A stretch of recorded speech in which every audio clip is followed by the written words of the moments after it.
All right. Shalom. And Most High in Christ bless. I'm Officer George with TTIC, which stands for The Truth in Christ. Happy Sabbath to everyone. Before we get started with our Sabbath day class, I'd like to read our TTIC disclaimer. TTIC, also known as The Truth in Christ, is a Bible-based organization. We are part of the 12 tribes of Israel and one of many camps. We teach the Bible as it is written.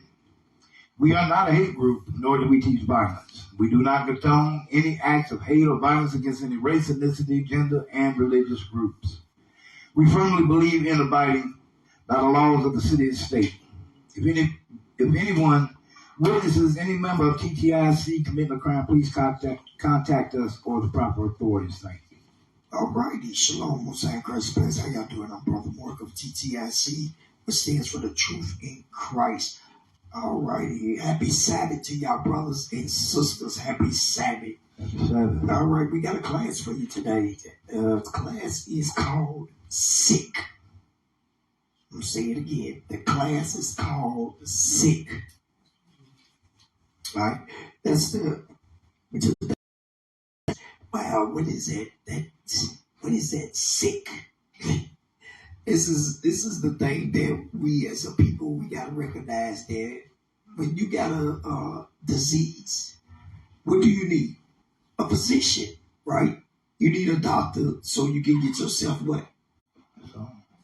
Set it up.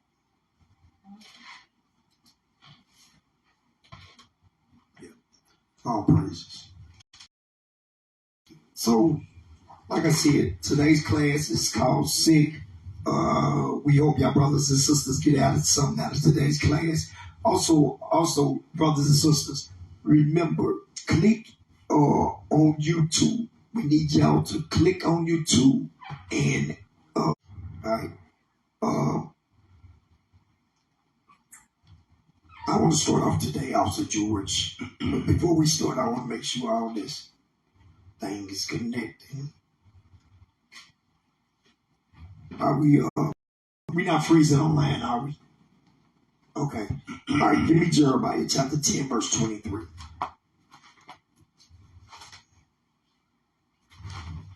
The book of Jeremiah, chapter 10, and verse 23.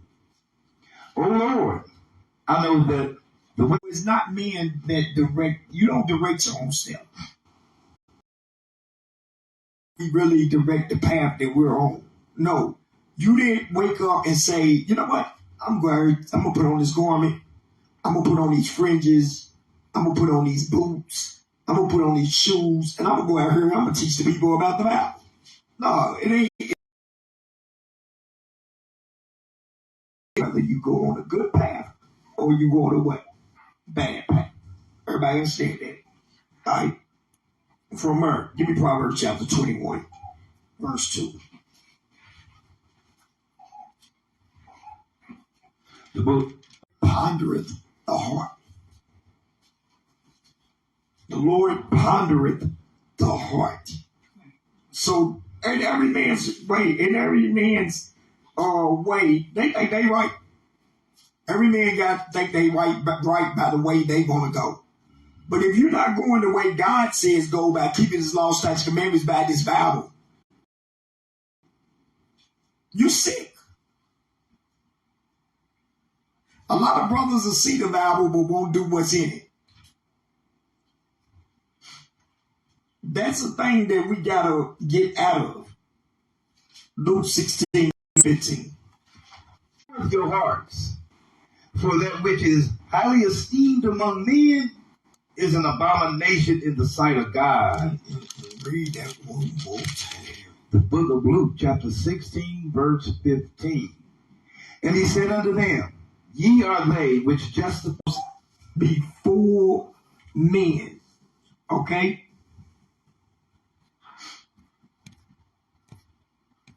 Go ahead. But God knoweth your heart. But God knoweth your heart. See, God, so God do know you. He do know people's heart. So when the Christians say God knows our heart, yes, he does. He do know your heart. Watch this. For that which is highly esteemed among men. For them that's really highly esteemed among, they praised among men, or what? Which is your pastor. He's highly praised among men. But what? Read. It says, for that which is highly esteemed among men is an abomination in the sight of God. You see that? So they are abomination in the sight of God. These people that your pastors, your rabbis, your priests, even your Israelis call themselves prophets. These people are a abomination in the sight of God. Now, what that word abomination? What is that? Give me Ecclesiasticus. What is that word, abomination? Let's just check it out real quick. The book of Ecclesiasticus, or Sirach in the Apocrypha, chapter 15 and verse 13. It says, the Lord hateth all abominations. The Lord hateth all abominations. Come on. And they that fear God love it not. They that fear God love it not. So, now let me explain something to you. Some of y'all brothers out here in the world. Some of y'all brothers that love these women with these pants on. You love sexing the pants women. If you fear God, it says, read it one more time. Read it slow. Watch it. The book of Ecclesiastes is in the Apocrypha, chapter 15, verse 13. The Lord hateth all abominations. Stop. It didn't say the Lord liked. It didn't say the Lord maybe. It says the Lord hateth all abomination. Anything that is unclean, God hated. You cannot leave. There's no gray area in it. There's no gray. Maybe he still like me. Maybe no. He hated all abomination. Read. And they that fear God. They that fear God. How do we fear God? By keeping the what? Commandments. They that fear God, come on. Love it not. They don't love it either. So if you love people or you love things that is unclean, you ain't no way you love God. That's the thing that we gotta start setting our mindset on. We gotta start cleansing up ourselves. Everybody understand it? Watch this. From her. Give me James chapter 1, verse 17.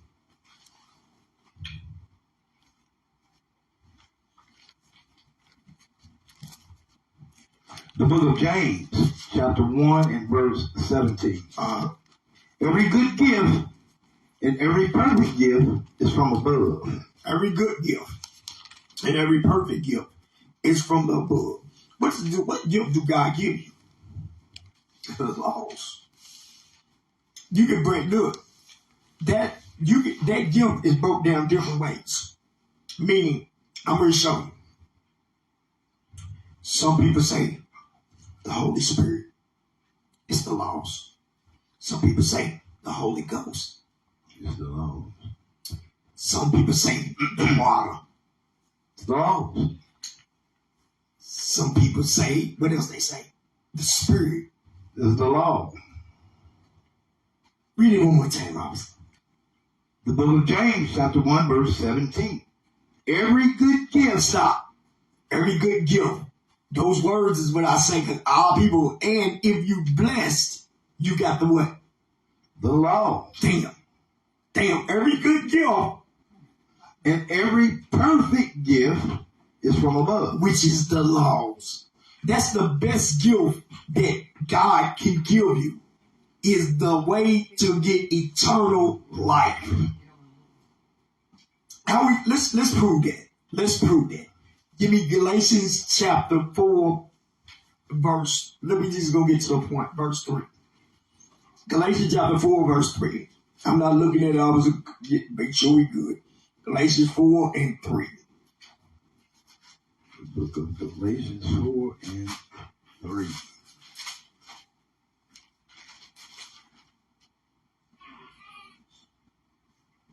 It says, but when the fullness of the time was come, when the fullness of the time will come, God sent forth his son, God sent forth his son, made of a woman. He was made out of Mary by Joseph. Read. Made under the law. He was made because you cannot, in the law, the only way you can have a baby is with another what?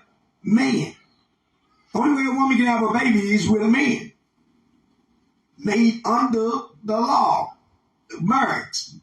All right, watch this. Read. Verse 5. To redeem them. Hold on. So, Christ was made to what? To redeem them. To redeem. To redeem. Them. That is what? That were under the law. So Christ is coming back to redeem them that was under the law. Meaning the ones who's doing the law. Read. That we might receive the adoptions of sons. No, the ones that's doing the law might receive the adoption of son, meaning we're going to be heirs, joint heirs with who? With Christ. With Christ. So you see, read it again. That sounds so damn good. Read verse 4 again. The book of Galatians, chapter 4, verse 4. But when the fullness of time was come, God sent forth his son, made of a woman, made under the law. Come on. To redeem them that were under the law. To redeem them that were under the law. That's who Christ coming back for. The ones that was doing his laws. That's who he's coming back for. Now, let's go back to James chapter 1. James chapter 1, verse 17. Let's see, can we understand it now? Every good gift and every perfect gift is from above. That's the law. So Christ is coming back to who he gave, who the Father him gave the gifts to. That's who Christ is coming back for. Hold on, because I'm not doing it. Let's prove that a little bit more. Give me that in John chapter 17. Let's prove it a little bit more. John chapter 17 and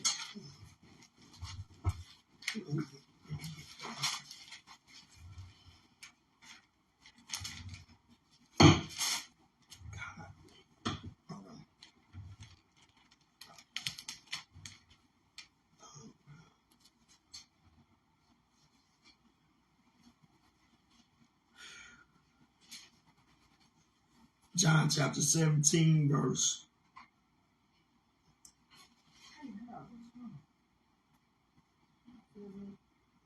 12. The book of John, chapter 17, and verse 12. While I was with them in the world, I kept them in thy name. He kept them in God's laws. Those that thou gavest me. Hold on. Those, the who? Those that thou gavest me. The ones that you gave me, God. Come on. I have kept. I have kept. Come on. And none of them is lost. And none of them is lost. But the son of perdition, that the scriptures might be fulfilled. The son of perdition is any one of us who's following Esau. Any one of us is going to be following the Gentiles. Okay? All right? So any one of us is following Esau. All right? So now, that goes, let's go back to where we was. To go back. James chapter 1, verse 17. Every good gift and every perfect gift is from above. Every good gift and every perfect gift is from above. And cometh down from the Father of lights. It's coming down from the Father of lights. Hold on, stop. Because just in case y'all didn't know what the lights are, give me Psalms 119, 105. Just in case you didn't know what the lights are, Psalm 119, 105. Watch this.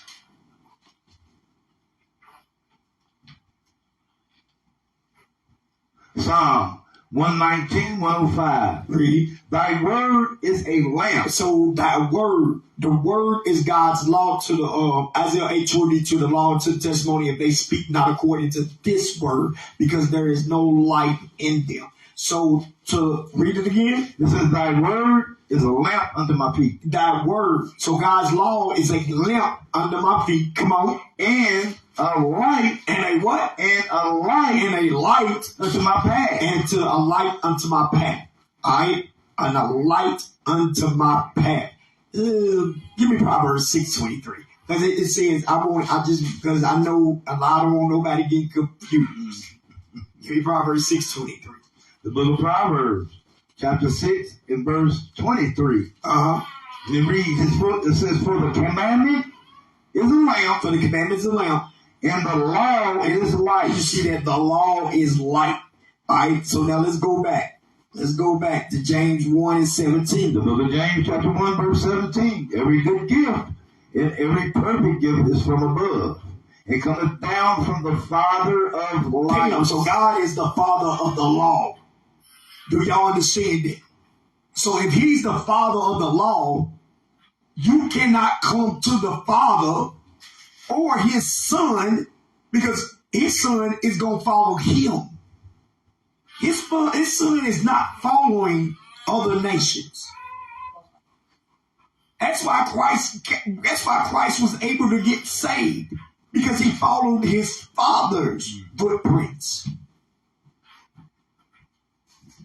So he said he's the Father of lights, which is talking about God. Come on. With whom is no variableness. With whom is what? No variableness. Read. Neither shadow of turning. And neither shadow of turning. All right. So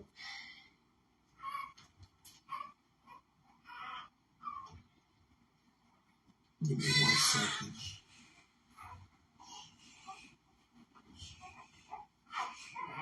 Give me 1 second.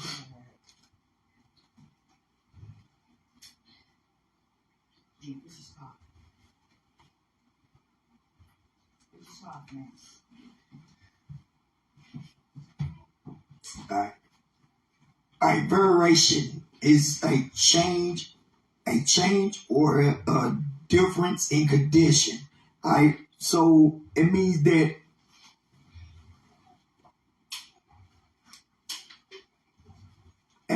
he's not. Read that one more time. The book of James, chapter 1, and verse 17. We just want me to start where it says, with whom is no variableness. With no change. So God don't what?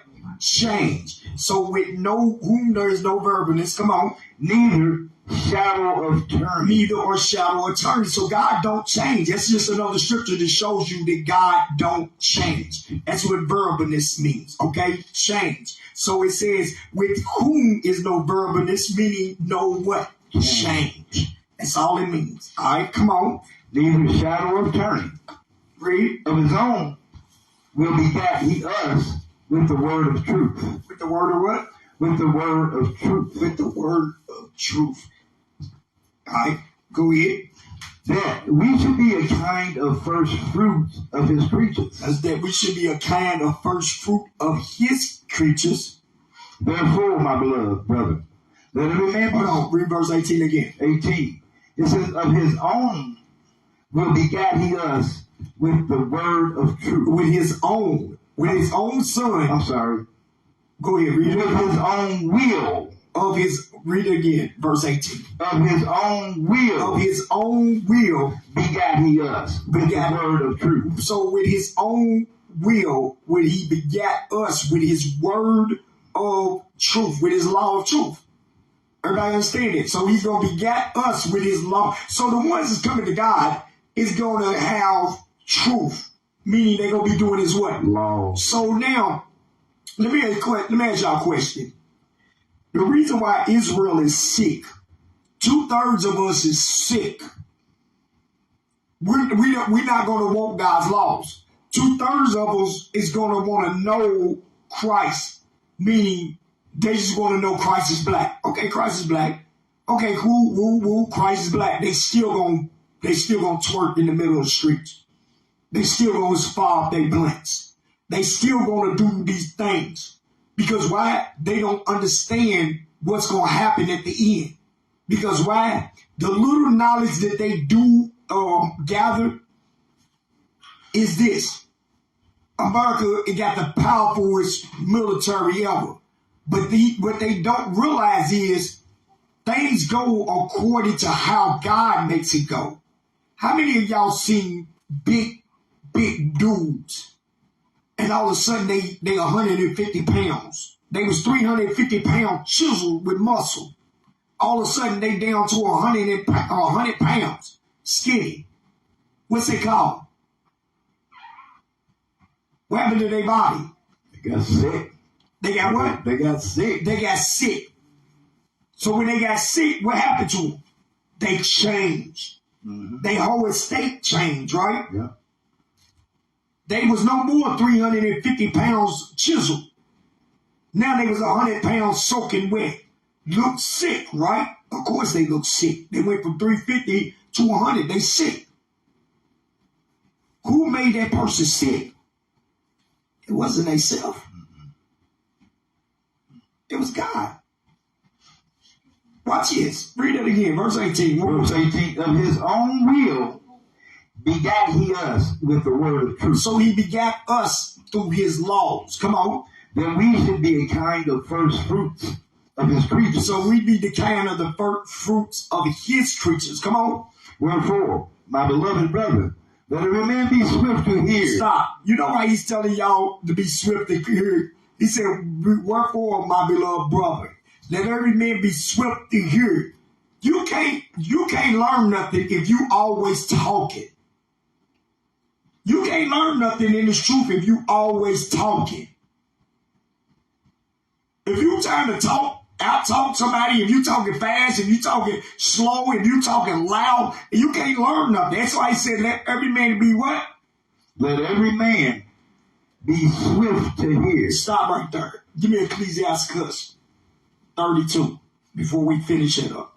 Give me Ecclesiastes chapter 32 and verse 7. The book of Ecclesiastes or Sirach and the Apocrypha, chapter 32 and verse 7. It says, speak, young man, if there be need of thee, and yet scarcely when thou art twice asked. Jump down to 9. Verse 9. If thou be among great men, make not thyself equal with them. Read. And when ancient men are in place, use not many words. You see that what he said? He said don't use many words.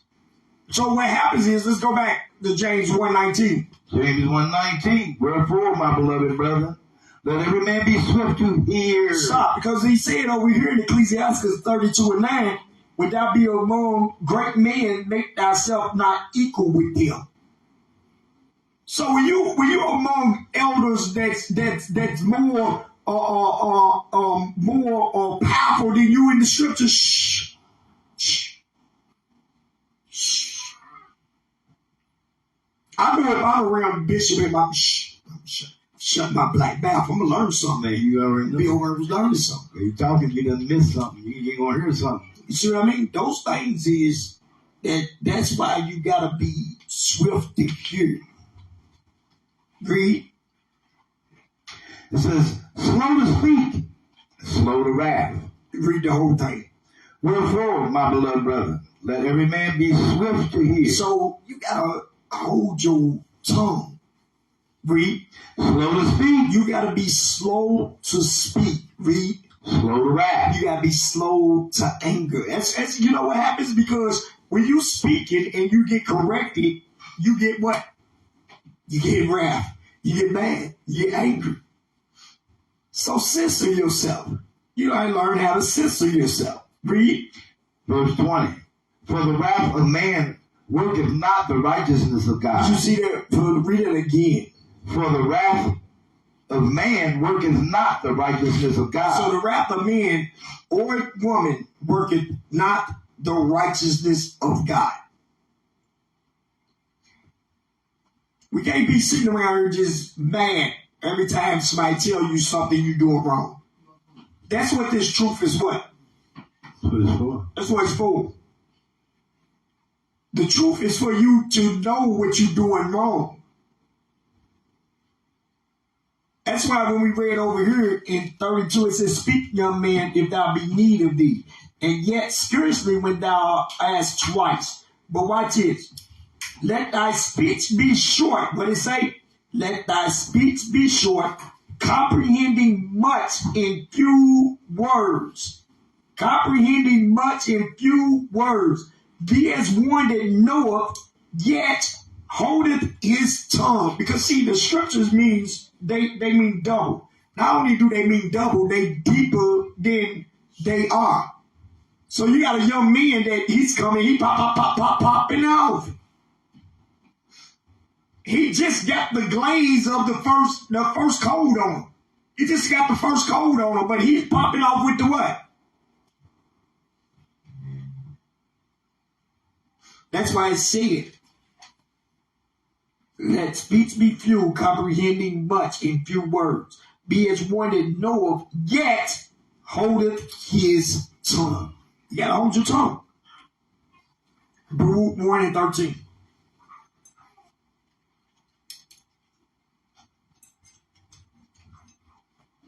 The book of Baruch in the Apocrypha, chapter 1 and verse 13. It says, pray for us also unto the Lord our God. For we have sinned against the Lord our God. So we did what? For we have sinned against the Lord our God. For we have sinned against the Lord our God. Come on.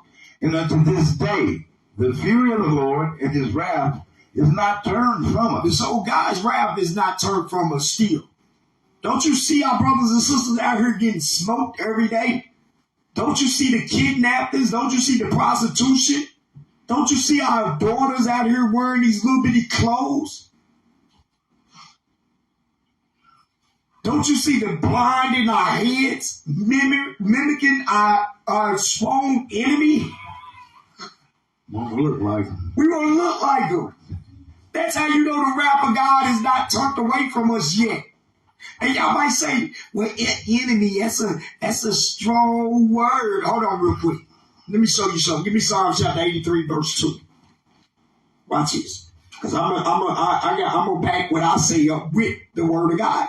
Psalm chapter 83, verse 2. Watch it. The book of Psalms, chapter 83 and verse 2. Read. It says,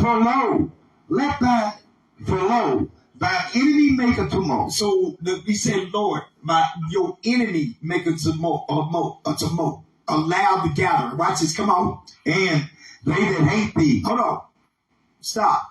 So it's a people that hate God. How do we know it's a people that hate God? How do we know that they hate God? Because when you take away God's laws, that's how we know you hate God. God said, if you look, Christ said, yes. The Jesus that they use yes. says, if you love me, keep my commandments. But right here, it says what? The book of Psalm, chapter 83, verse 2. Come on. For lo, thy enemies make a tumult. See, so our enemies make a tumult. They got a loud gathering. They all happy right now. They happy. They loud. They party. Read, watch this. And they that hate thee. And so the next thing he says, your enemies, they that hate thee, have lifted up their head. They have lifted up their head. They proud now. Read.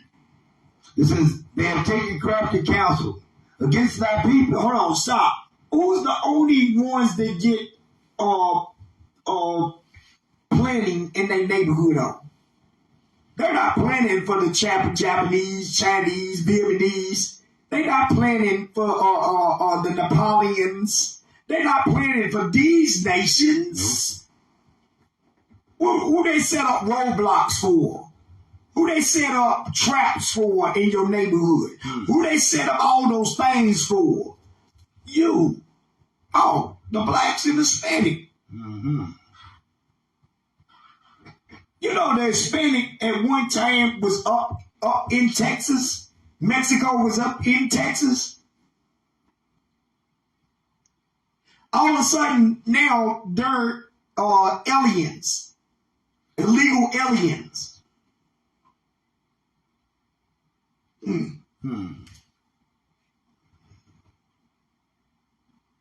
Aliens in their own land, so to speak.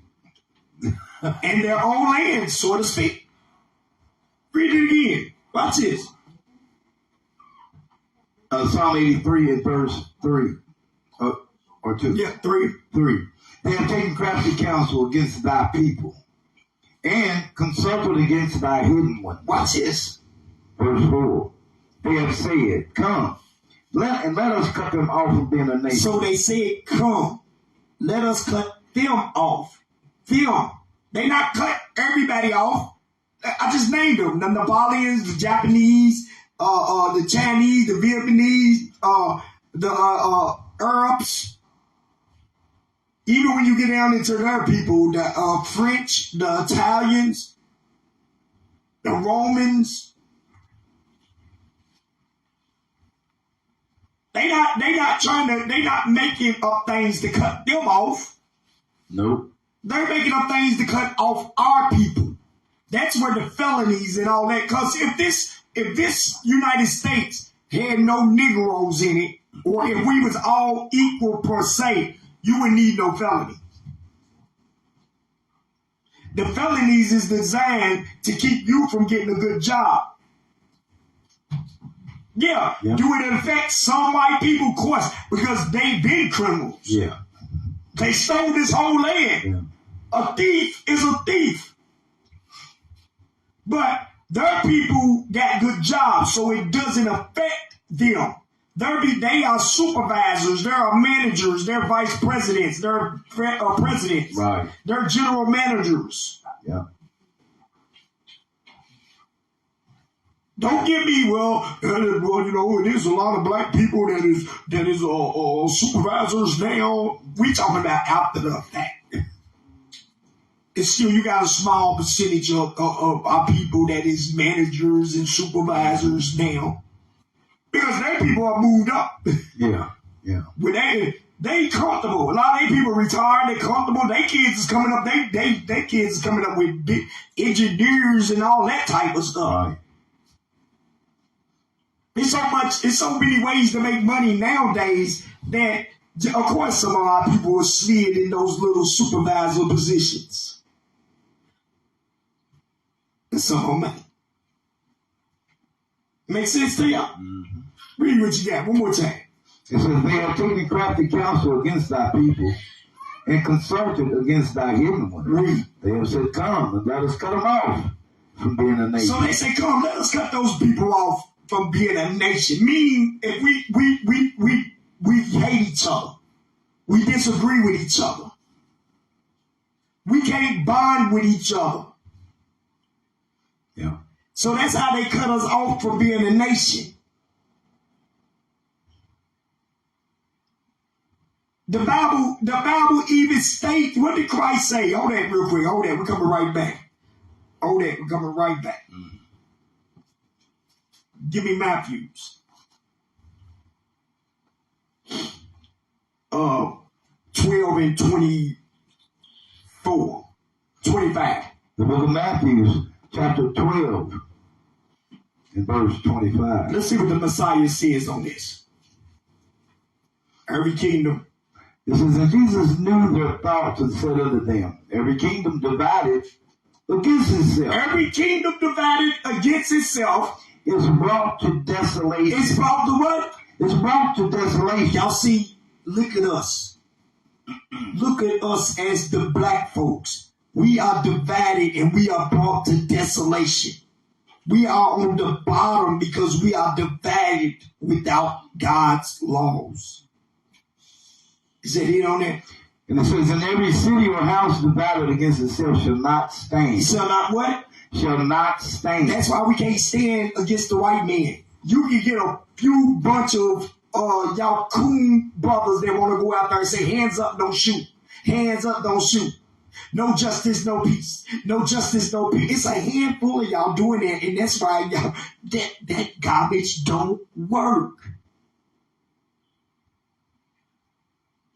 Let me explain something to y'all. Yes, we're in the blue and gold, but we support our brothers to the fullest. How many of y'all seen the army of the purple and gold? That's right there is what you call a phenomenon. That's what you call right there black power. White power. Yeah. The comedian. What was the comedian? David Chappelle. White power. No, that's black power. Black power right there, yeah. When you see men walking down the streets with marching like that, that's our army coming back. And no, we're not here for no physical warfare. No. We just showing you, well, that's a short thing, because see, when we all come together and we all get on the same page and fight, you're going to see a real army then. You're going to see a real army then. Showing that it can be done. Oh, it's going to be done. You see those brothers, the Lord will put the Spirit upon those brothers to show you. That's just a glimpse of what we're going to look like. That looks good. That looks good in them all. But that's a glimpse of what we're going to look like. Yeah. Man. So, man. That's why they get so intimidated when they see that. Yes. When they see that, boy. Because you got to think about it. Somebody's shaking in their boots. You got to think about it. They see, damn, these other camps, they ain't all together yet. And some of these camps got big numbers too. And when all of us get on one accord, when the Lord put us all on one accord, right now, He don't want us all right there. He want us doing what we're doing right now, because that's the way. If it wasn't for Him doing that, we will all be together. So it's got to be a now. Some camps they don't keep the law, so we will never be together. Some we will be together, but when God put it all together, put that puzzle piece all together, right? Watch out. Watch out. It's over. Where was I at? Because what was I talking about? Read that again. Read that Psalm 83. No, read that Matthew 24. Matthew 24. No, Matthew 12, 24. Yeah. 25. And Jesus knew their thoughts and said unto them, every kingdom divided against itself is brought to desolation. See, every kingdom divided against itself is brought to desolation. Come on. And every city or house divided against itself shall not stand. Y'all see that? So that's why we can't stand, brothers and sisters. Let's go back to Psalms 81 again. Psalms 83 in verse 4. 83 and 4, come on. I mean 5. Psalms 83 verse 5. For they have consulted together with one consent. They are confederate against thee. Read. The tabernacles of Edom. So the first one is Edom, which is the so-called white man. The first one that hates God is the so-called white man. Read, what's the next one? And the Ishmaelites. And the Arabs is right behind them that hates God. But y'all would think that the way the Arabs are on their knees and praying and going up and down, and you would think they love God. No. Because they know that Allah is no Allah. It ain't no such damn thing as Allah. Right. Allah, God ain't never told the Israelites to blow up nobody. Never. Nope. Genesis 16 told you that the Arabs is going to be a what? Wild man. So we know that.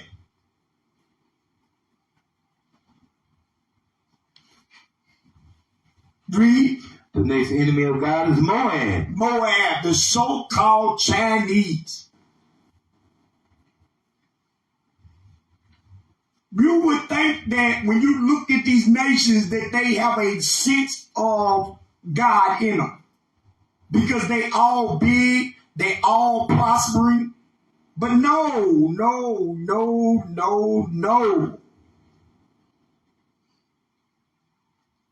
Go back up to verse 3 one more time. Psalm 83 verse 3. Come on. They have taken crafty counsel against thy people. Read. And consulted against thy hidden one. Read. They have said, come and let us cut them off from being a nation. So you notice they all wanted us cut off from being God's people. The way they cut us off from being God's people In America, they got us eating pork. In China, they got us eating sushi and raw fish and all these things. Snails, spiders, and all this type of thing they call delicacies. Mm-hmm. They say, come on, let us cut them off from being a nation. Go back to verse 4 again. Verse 4. Psalms 83 and 4, they have said, come, and let us cut them off from being a nation, that the name of Israel may be no more in remembrance. You know what the name of Israel is? The meaning of the name is a prince that has power with God and with man. So when we went away from God's laws, we didn't no more have power with God because we weren't doing his what? We've been doing his law. And we ain't got power with man no more because we don't do what? We don't do the law. We don't the bottom because we don't do the laws. So they say, come, let us cut Israel off. Israel was a law-keeping people. Yes. We not these things you see out here today. That's not us. That's sin from the Gentiles. Read. Verse 5. For they have consulted together with one consent. They are confederate against thee. They are confederate of what? They are confederate against thee. So they all in agreement. Come on. Verse 6. The tabernacles of Edom. So the so-called white man who just threw up the sad face on our street. The so-called white man is first hater of God. What law you keep, brother? Show me a law you keep. Hater of God. You damn right you saying. You a sad individual because you don't keep God's laws. Why is he on this page? I don't know. Why he ain't teaching the white people what they believe? What they believe. Yeah. Why is he on this page? You see, that's how you know that we teaching the truth. That's because right. why? Because the white man got to come on our page. We ain't asked you to come over here. And we speak God's word. And you damn right we speaking God's word. We didn't write this. Hold on, but now, hold on, stop. If we speaking God's words and he's going against it. Right. He's one of these enemies. Didn't I tell you he was the number one enemy? What is it? The verse one? The tabernacles of Edom. That's who he is. That's who he is. So now, from her, let's go. Where was we at before that? Go hold. You hold that. Go back. Holding that. Go back. We through with that. We through with all that. All right. All right. So where was we at? James. We through with James. Baruch. We said Baruch. Chapter 1, verse 13. It says, pray for us also unto the Lord our God. For we have sinned against the Lord our God. And unto this day, the fury of the Lord and his wrath is not turned from us. So I just proved it. That's why we went to Psalms 83. Because God's wrath is still on us because we dying at rapid paces every day. Don't think that your slave masters don't see you dying like this. They like, damn, they killing each other. Oh, stick around, brothers and sisters, because I got something for you. We're going to show you that these people don't care about you. Read. Verse 14. And ye shall read this book, which we have sent unto you, to make confession in the house of the Lord. Stop. So we're going to read this book. You notice we reading this book. This book got the laws in it. That's right. Read.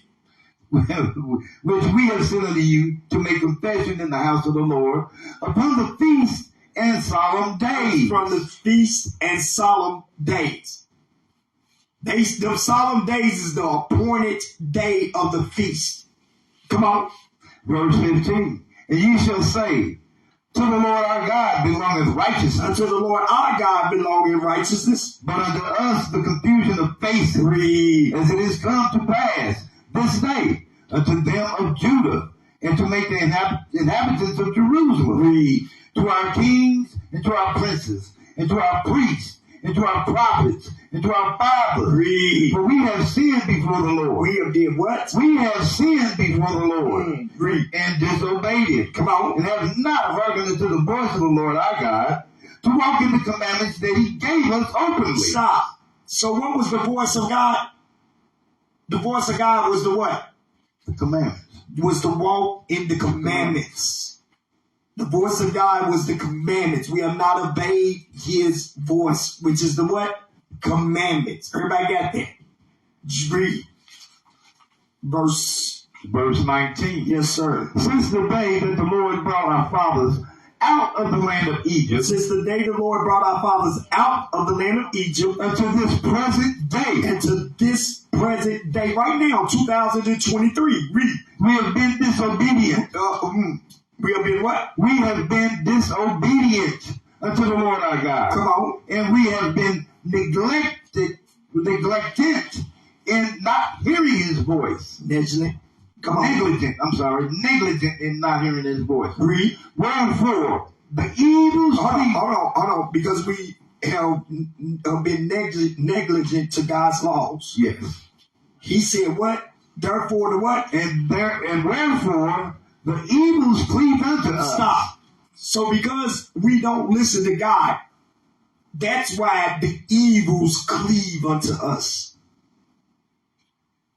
That's why they able to kill us like they do. Right. It ain't their power. It's who? Say it again. It's not their power. Damn. No, they really think that's their power.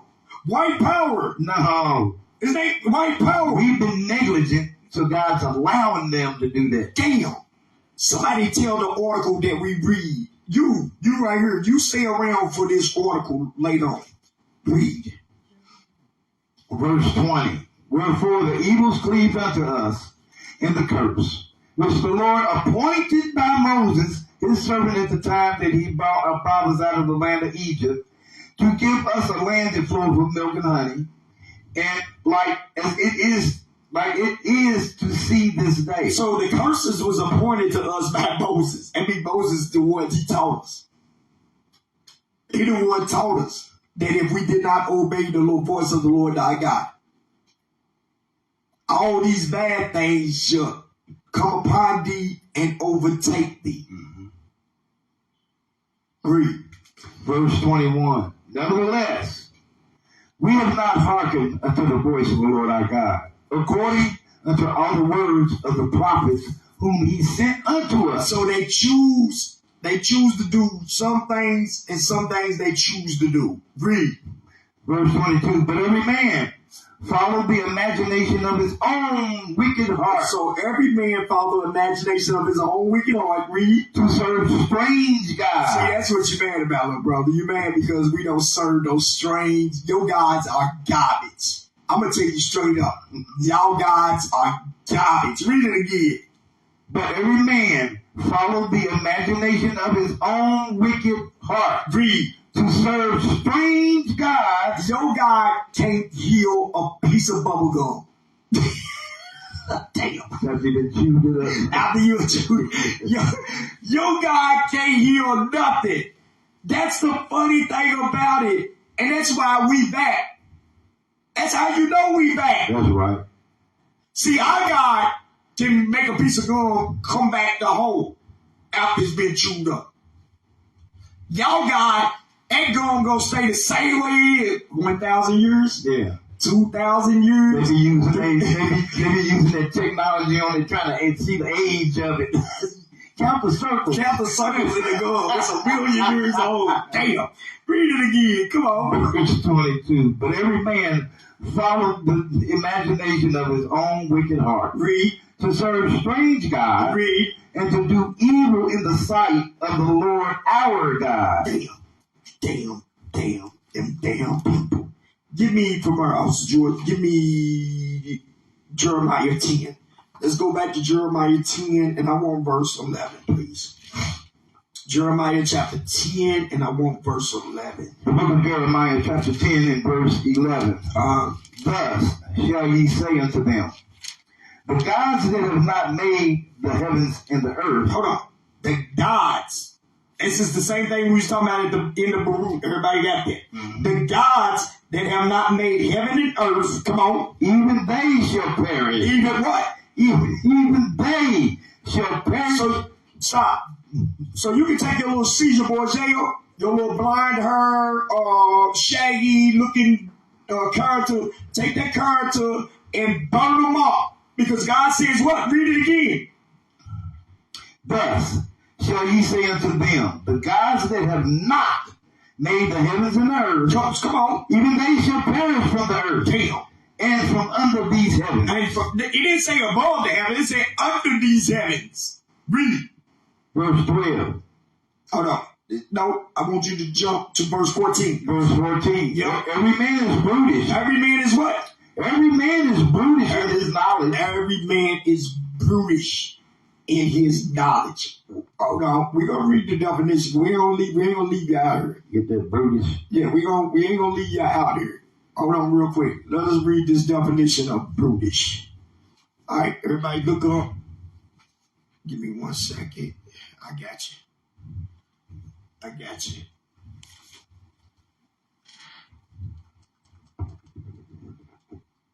All right. Read that definition of brutish. Brutish. Showing little intelligence or sensibility. Damn. So that was short and sweet. That was short and sweet, wasn't it? So brutish is the showing little intelligent or sensible. So they ain't got no sense. And they ain't got no intelligence. Wow. So read it again. Every what? Read that again, 14. Every man. It says every man is brutish in his knowledge. In his knowledge. So they ain't got no sense or intelligence. Read. Every founder is confounded by the graven image. Every founder is confounded by the graven image. Come on. For his molten image is false. Hold on. So that image of Caesar Borgia is what? That molten image is falsehood. So that molten image is falsehood. So that molten image is a false thing. Come on. And there is no breath in it. That's why with Caesar Borgia, he don't come with laws. That shows you that's what they're talking about. Caesar Borgia don't come with laws. Caesar Borgia comes with no, white Jesus come with no laws. White Jesus come with no laws. Read it again, officer. From the top of 14? Yes, sir. The book of Jeremiah, chapter 10, verse 14. Every man is brutish in his knowledge. Every founder is confounded by the graven image. For his molten image is false. What? His molten image is falsehood. Is what? Is falsehood. Meaning his image that you see. That red image on their churches is what? Is falsehood. The red image is what? Falsehood. You see that red image is falsehood. Damn.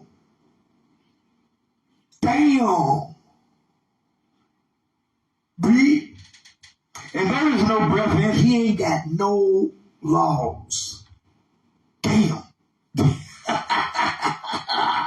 I love it. He is mad as hell on her. Good. Read verse 15. Come on, watch this. Verse 16. This is your image of your white Jesus right here. Watch what it says. The portion of Jacob is not. No.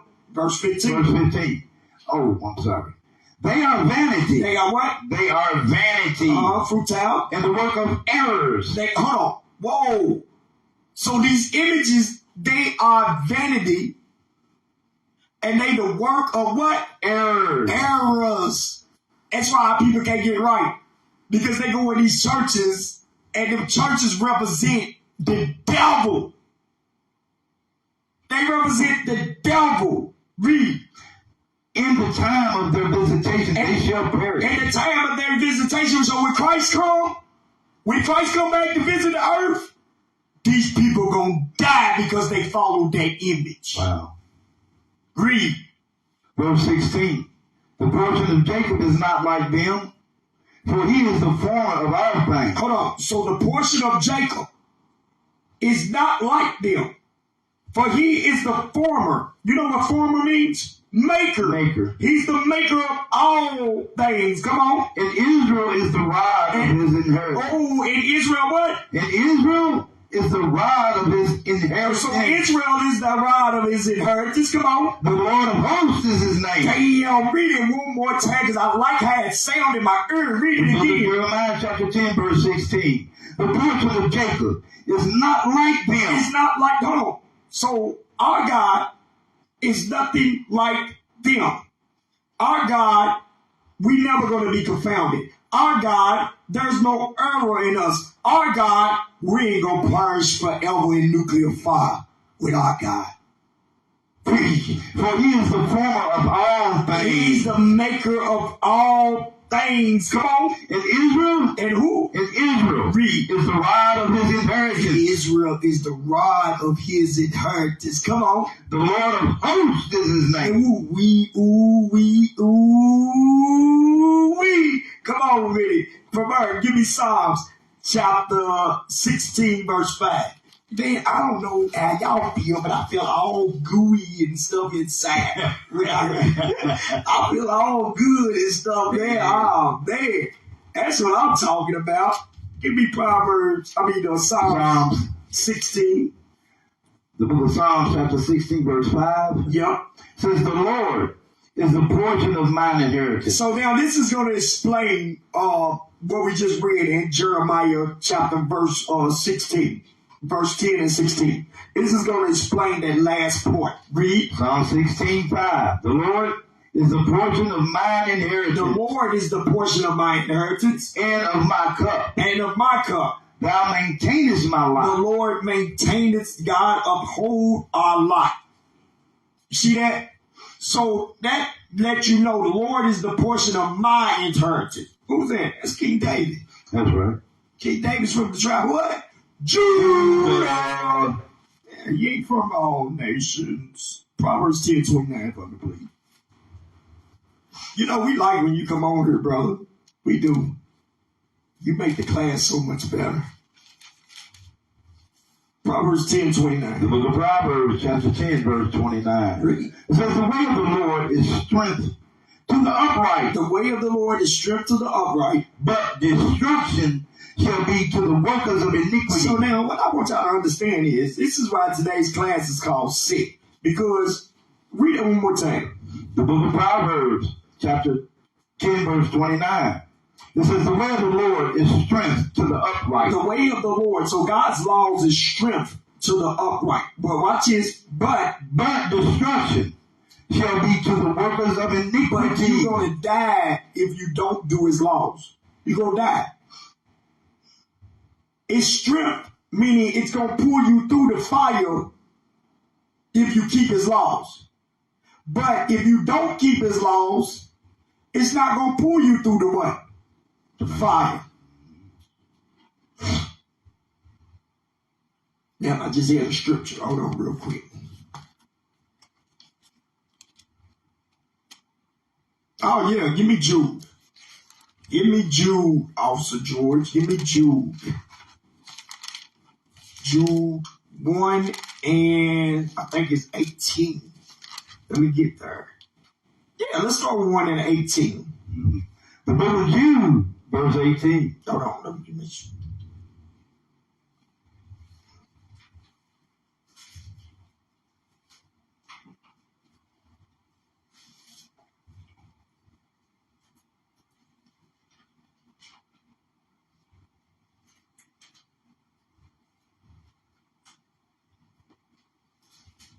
No, that ain't what I want.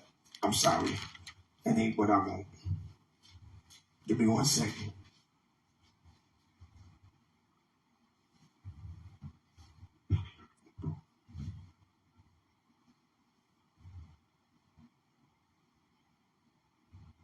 All right, I ain't gonna worry about it. I can't remember where it was. Let's keep on pace. Give me 2 Peter's. You good? 2 Peter chapter 3, verse 3.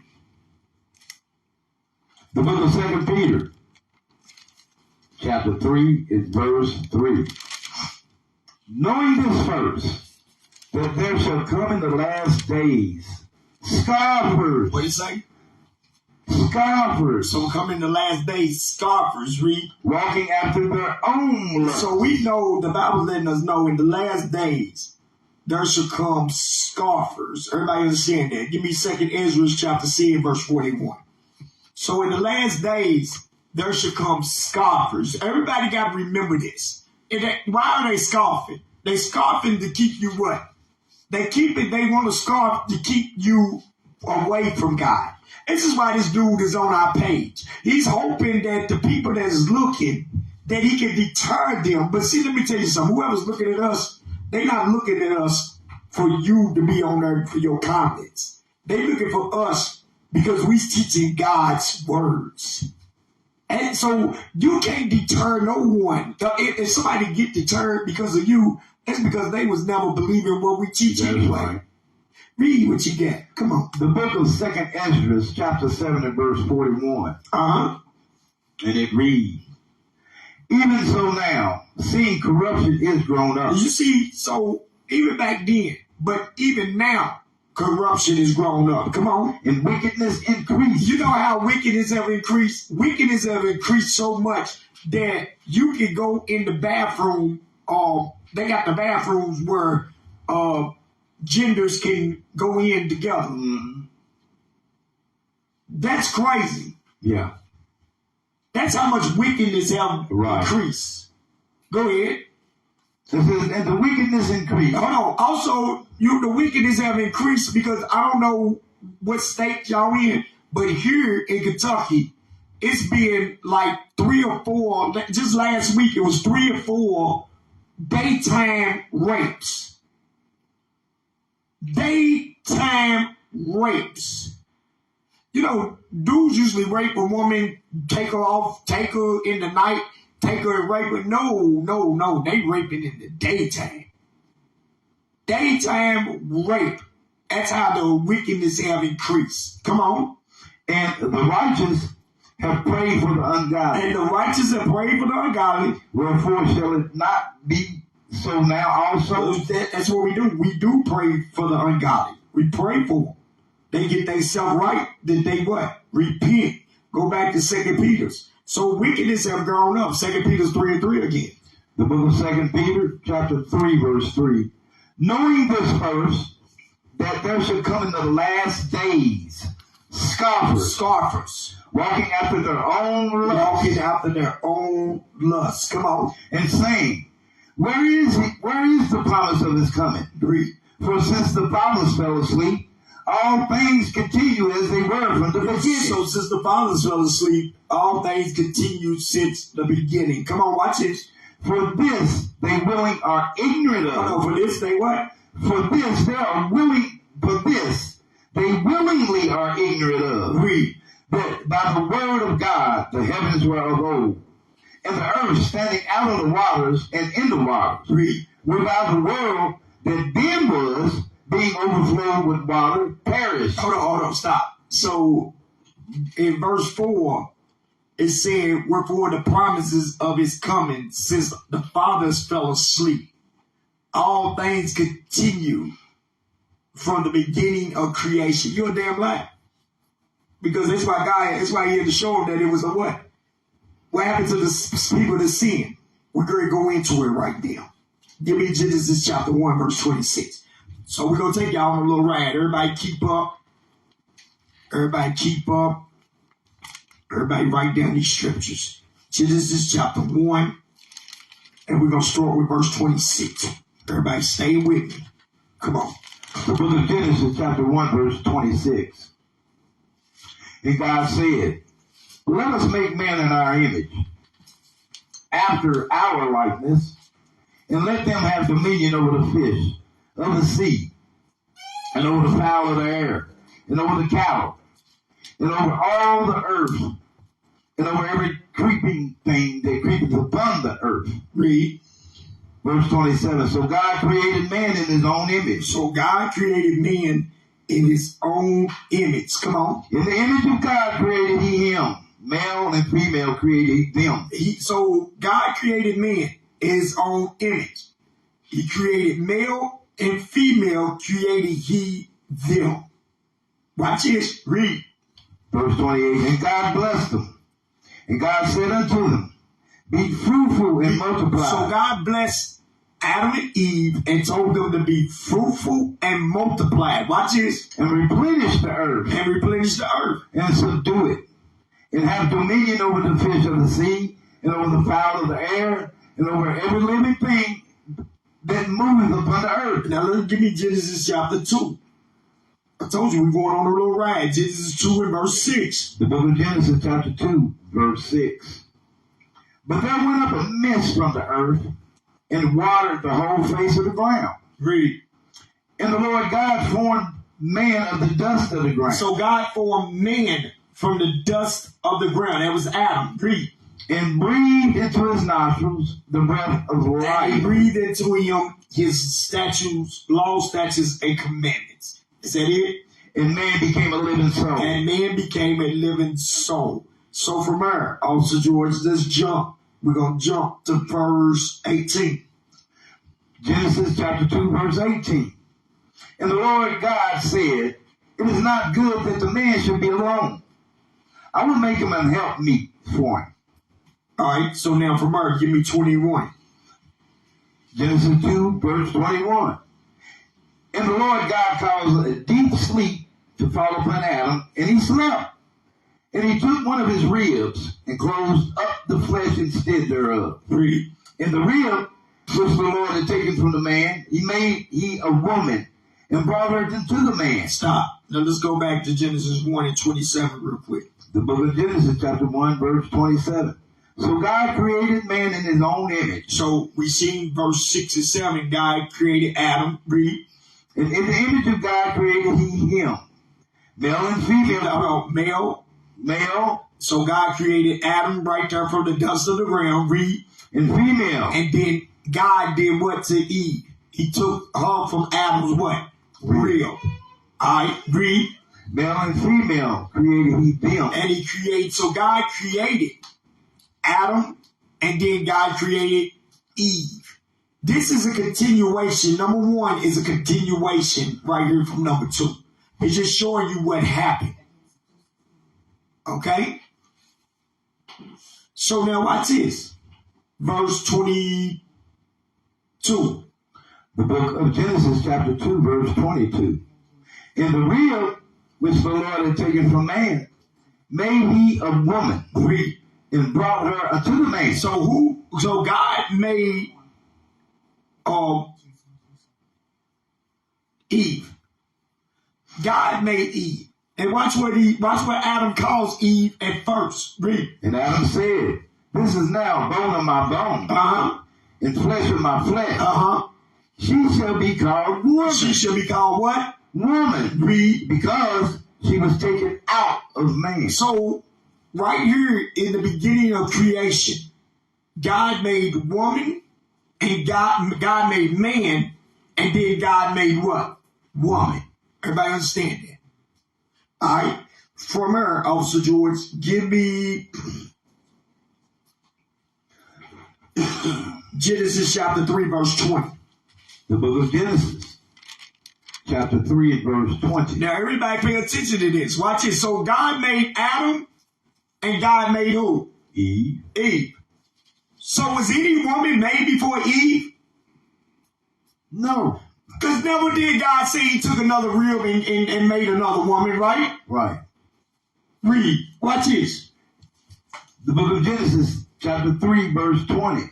And Adam called his wife's name Eve. Hold on. Adam called what? And Adam called his wife's name Eve. God called his wife's name Eve. Come on. Because she was the mother of all living. And she was the mother of what? Of all living. Now let's go back over. How was she the mother of all living? Give me Genesis chapter 1, verse 28 again. The book of Genesis chapter 1 and verse 28. And God blessed them and said unto them, be fruitful and multiply and replenish the earth. So he told them to be fruitful and multiply and replenish the earth. So through Adam and Eve being born, they replenished the what? The earth. They brought people back. They brought people forth on the earth. Everybody understand that? So, through Adam and Eve, now let's read verse 20 again. Genesis 3:20. And Adam called his wife's name Eve, because she was the mother of all living. So, how could it be the Lilith if Eve was the mother of all living? Right. You see, now these are the fluids that your slave masters come in with. Because you gotta remember, when we read in Psalms 83, it says thy enemy make a tumult. They that hate thee are lifted up the head. They said, come, let us take crafty counsel against thy people. All of a sudden now we got Lilith. And Lilith is a white woman's name. I'm sorry. To me it is. I might not be. I think so. I don't know. It seems like it. I don't know. Wasn't that Herman Munster's wife's name? Damn, Lilith. Yeah. But it might be in the mouth, but I'm just saying. I don't know. All right. So now, watch this. Lilith. Damn, Lilith. He would have been depressed with her. Now, give me Genesis chapter. Let also get a little silver. Obviously, give me Genesis chapter 6, verse 1 when you get through. So we went through the creation.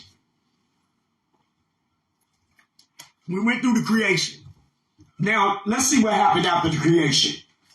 The book of Genesis chapter 6, verse 1.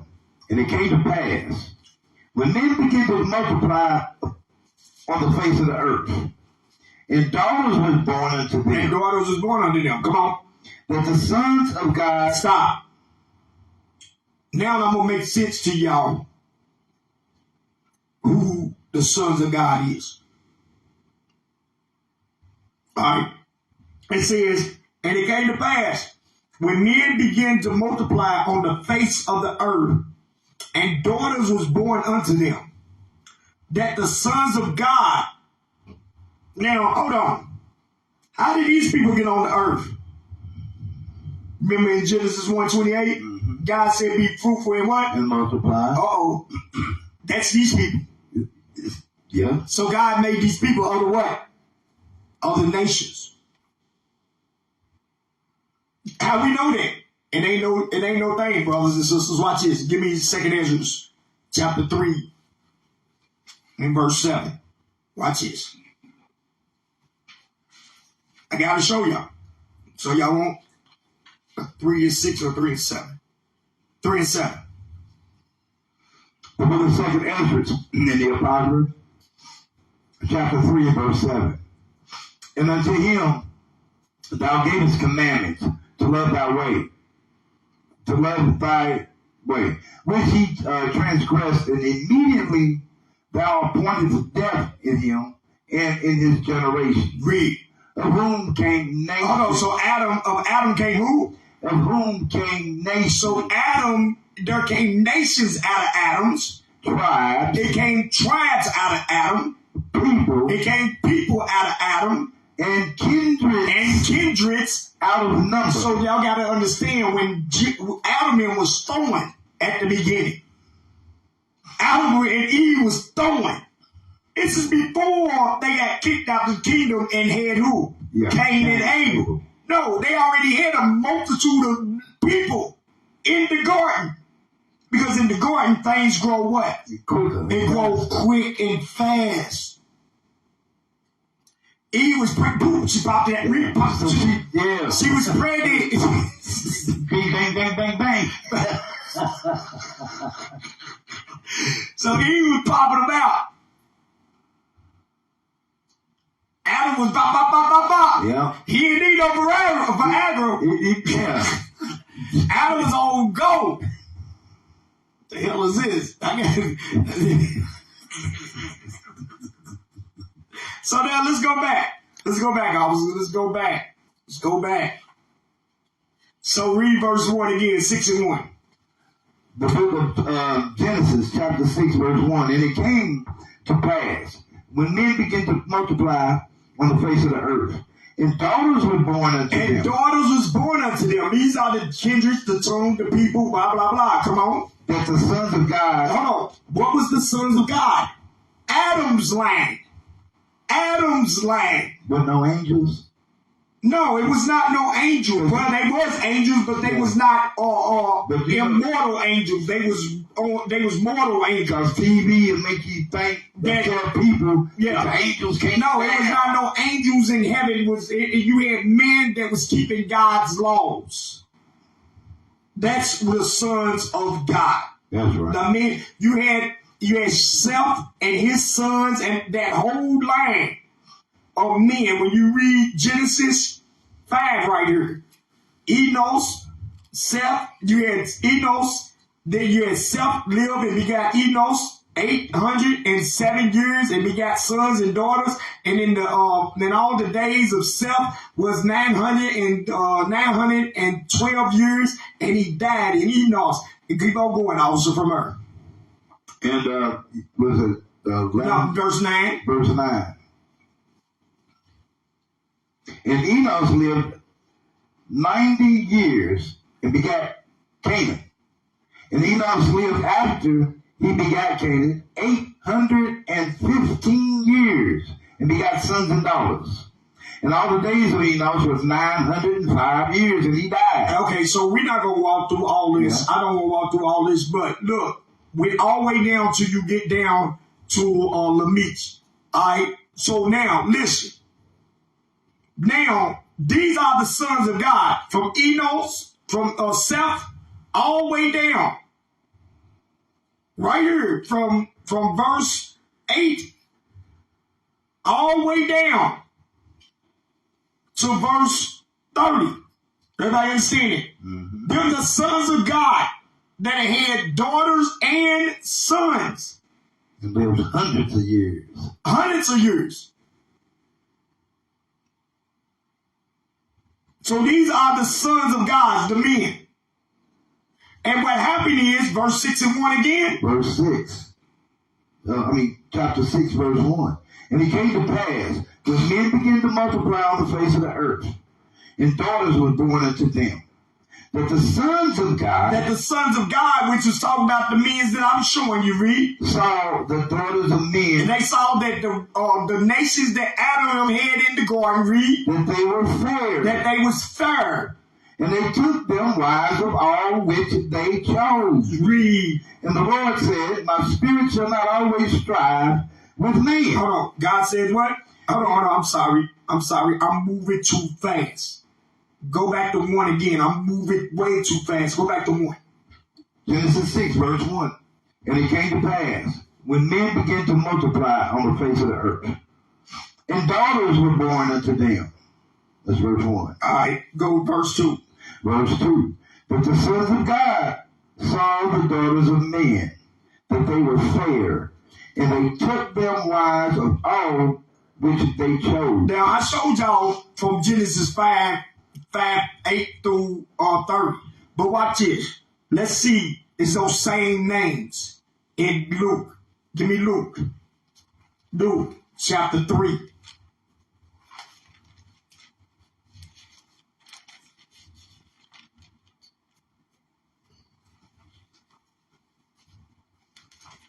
Wow, man, John.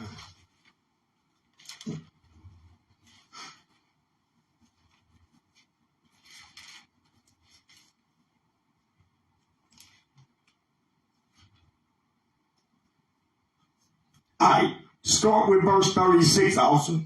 The book of Luke, chapter 3, verse 36. Let's see, it's those same names right there. Read. Which was the son of Canaan? Which was the son of Arphaxad, which was the son of Sem, which was the son of Noah. Which was the son of Noah. I'm sorry, I messed you all the way up. Go ahead. It's spelled a little different, but they the same people. Yes, go ahead. Which was the son of Lamech, which was the son of Methuselah, which was the son of Enoch, which was the son of Jared, which was the son of Meliel, which was the son of Canaan, which was the son of Enos, which was the son of Enos, which was the son of Seth, which was the son of Seth, which was the son of Adam, which was the son of Adam, and which was the son of God. which was the son of God. So Enos, all right, so Seth lived 100 years and 5 years and begat Enos. So it says the same thing, which was the son of Enos, which was the son of Seth, which was the son of Adam, which was the son of God. Everybody got that? All right, so these are the sons of what? God. So these are the ones that start sleeping with the regular people's daughters. Now, with that being said, Officer George from Merrick, give me... Where was I? Where was that one at? Oh, Exodus 4:22. Give me Exodus 4:22 real quick. My bad. The book of Exodus, chapter 4, verse 22. Watch this. And thou shalt say unto Pharaoh, thus saith the Lord, Israel is my son, even my firstborn. So Israel is his son, even his firstborn. So that's why we was called sons of what? God. Son of God. Same thing. Same thing. So now let's go back to Genesis chapter 6, verse 3 also. The book of Genesis, chapter 6, verse 3. Read. Watch this. And the Lord said, my spirit shall not always strive with man. My spirit is not going to always stick with man. Read. For that he also is flesh. Because we live in sinful flesh. Watch this. Yet his days shall be 120 years. So now God says our days is going to be 120 years. Jump to verse 5. Verse 5. And God saw that the wickedness of man was great in the earth, and that every imagination of the thoughts of his heart was only evil continually. So God seen that man's thoughts was what? Only evil continually. Read. Verse 6. And it repented the Lord that he had made man on the earth. Read. And it grieved him at his heart. Read. And the Lord said, I will destroy man whom I have created from the face of the earth. Damn. Read. Both man and beast, and the creeping things in the bowel of the earth. For it repented me that I have made them. Read. But Noah found grace in the eyes of the Lord. Read. These are the generations of Noah. Noah was a just man and perfect in his generation. So Noah was a just man and perfect in his generation. He was blameless. Read. And Noah walked with God. And Noah begat 3 sons. So Noah walked with God, meaning Noah did God's commandments. And Noah begat 3 sons. Shem, Ham, and Japheth. And Japheth. Now, let me explain to you. Shem, Ham, and Japheth.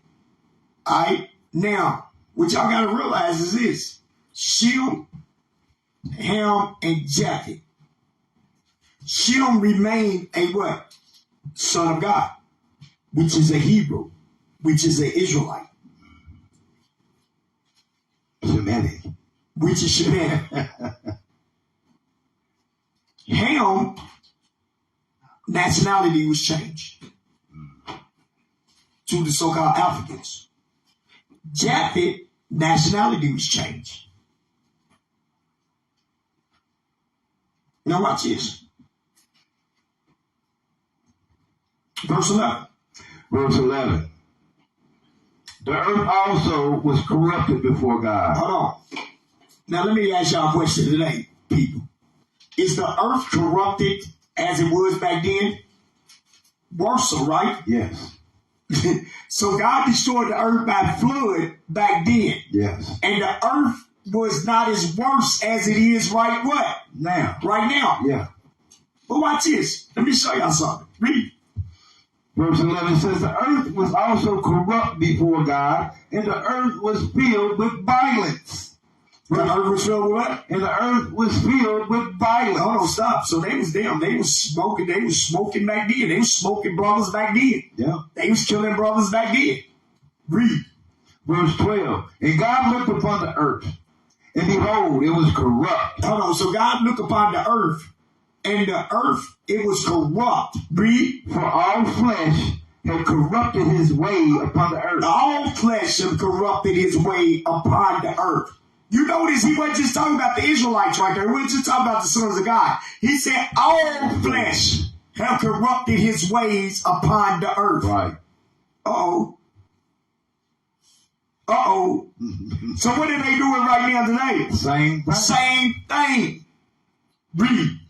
Verse 13, and God said unto Noah, the end of all flesh is come before me. Hold on. What did he say? The end of all flesh is come before me. Read. For the earth is filled with violence. The earth is filled with violence. Through him. Through who? Through them. Through them. It's talking about all flesh, all people. Through them. Come on. And behold, I will destroy them with the earth. Hold on. Whoa. Hold on. What did God say? And behold, I will destroy them with the earth. Come on.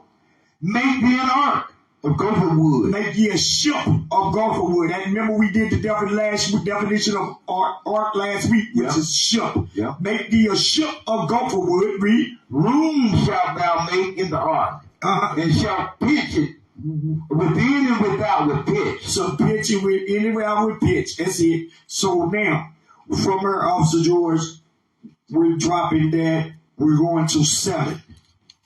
And we're going to go to verse 11. So now this is after God have already said, you know what? Everybody's wicked. Earth is full of violence. They're killing each other. Now, I already got Noah making the ship. Took about 100 years. Now watch what happens. Read. The book of Genesis chapter 7 in verse 11. It says, in the 600th year of Noah's life, in the second month, the 17th day of the month, the same day were all the fountains of the great deep broken up, and the windows of heaven were opened, and the rain was upon the earth 40 days and 40 nights. And so the rain was upon the earth 40 days and 40 nights. Come on. Verse 13. In the self same day entered Noah and Shem and Ham and Japheth, the sons of Noah, and Noah's wife, and the 3 wives of his son with them, into the ark. They and every beast after his kind, and all the cattle after their kind, every creeping thing that creepeth upon the earth after his kind, and every fowl after his kind, every bird of every sort. And they went in unto Noah into the ark, 2 and 2 of all flesh, wherein is the breath of life. So I want to go down to verse 18. You at verse 16. Go ahead. Verse 18? Yeah, I want to go down. No, keep reading. I want to go down. Come on. Verse 16. And they went in. Then they went in male and female of all flesh, as God had commanded him. Read. And the Lord shut him in. And the flood was 40 days upon the earth. And the flood was what? And the flood was 40 days upon the earth. And the waters increased and bare up the ark. And the waters increased and burned up the ark. Come on. And it was lifted up above the earth. Hold on. So the ark was lifted up above the earth. Come on. And the waters prevailed and were increased greatly upon the earth. And the ark went upon the face of the waters. That was verse 18. All right. So, hold on, give me 1 second. When you get through with that, I want you to read that one more time, that last part. The last part of 18? Yeah. It says the ark went upon the face of the waters. So the ark went upon the face of the waters.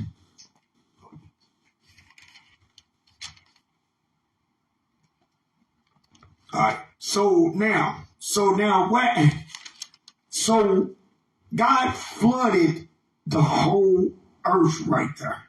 Everybody understand that? God flooded the whole earth.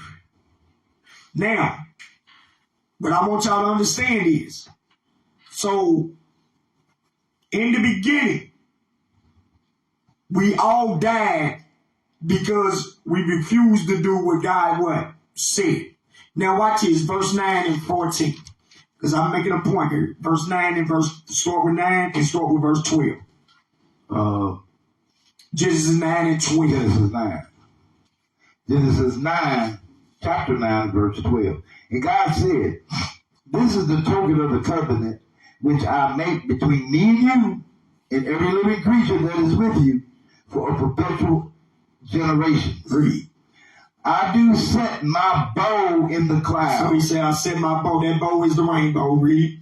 And it shall be for a token, excuse me, of a covenant between me and the earth. So it should be for a covenant for God in the earth. Read. And it shall come to pass, when I bring a cloud over the earth, that the bow shall be seen in the cloud. And I will remember my covenant, which is between me and you and every living creature, a creature of all flesh.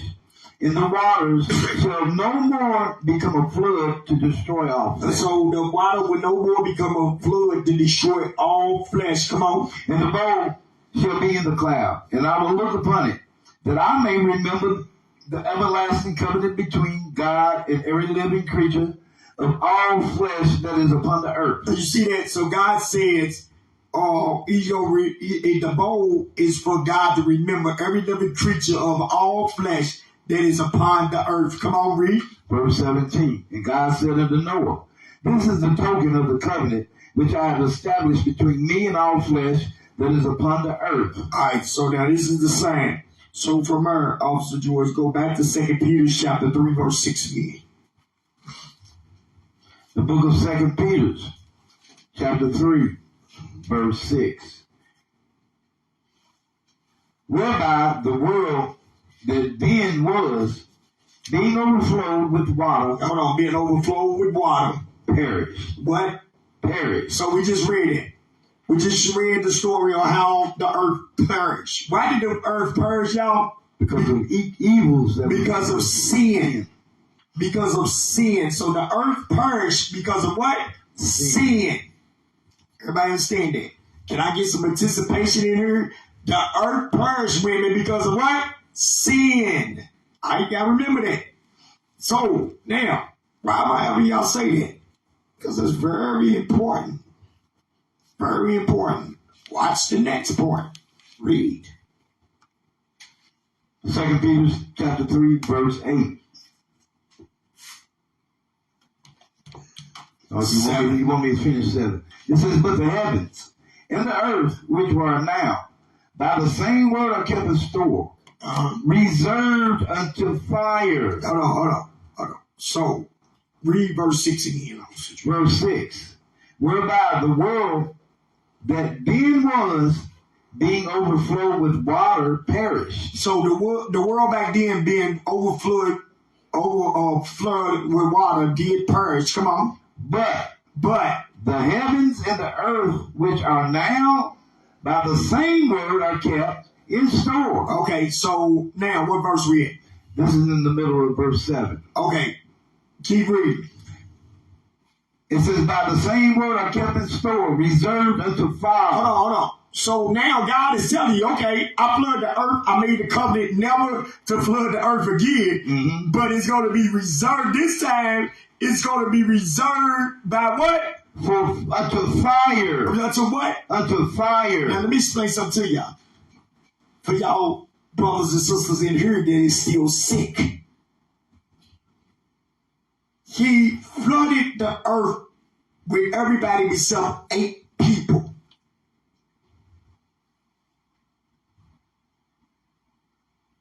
But he said, I ain't gonna flood the earth no more. I'm gonna make a covenant. I ain't gonna flood it no more. But this time, I'm gonna kill everybody by fire. Damn.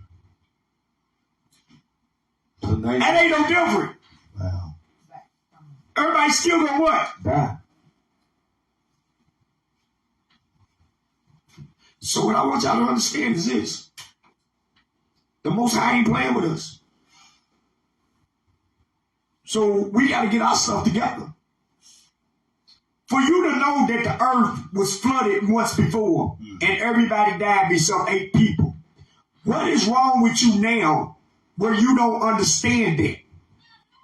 What is wrong with us that we don't understand if we don't repent and get ourselves together and do what God says do, we're going to die by fire just like those people died by water.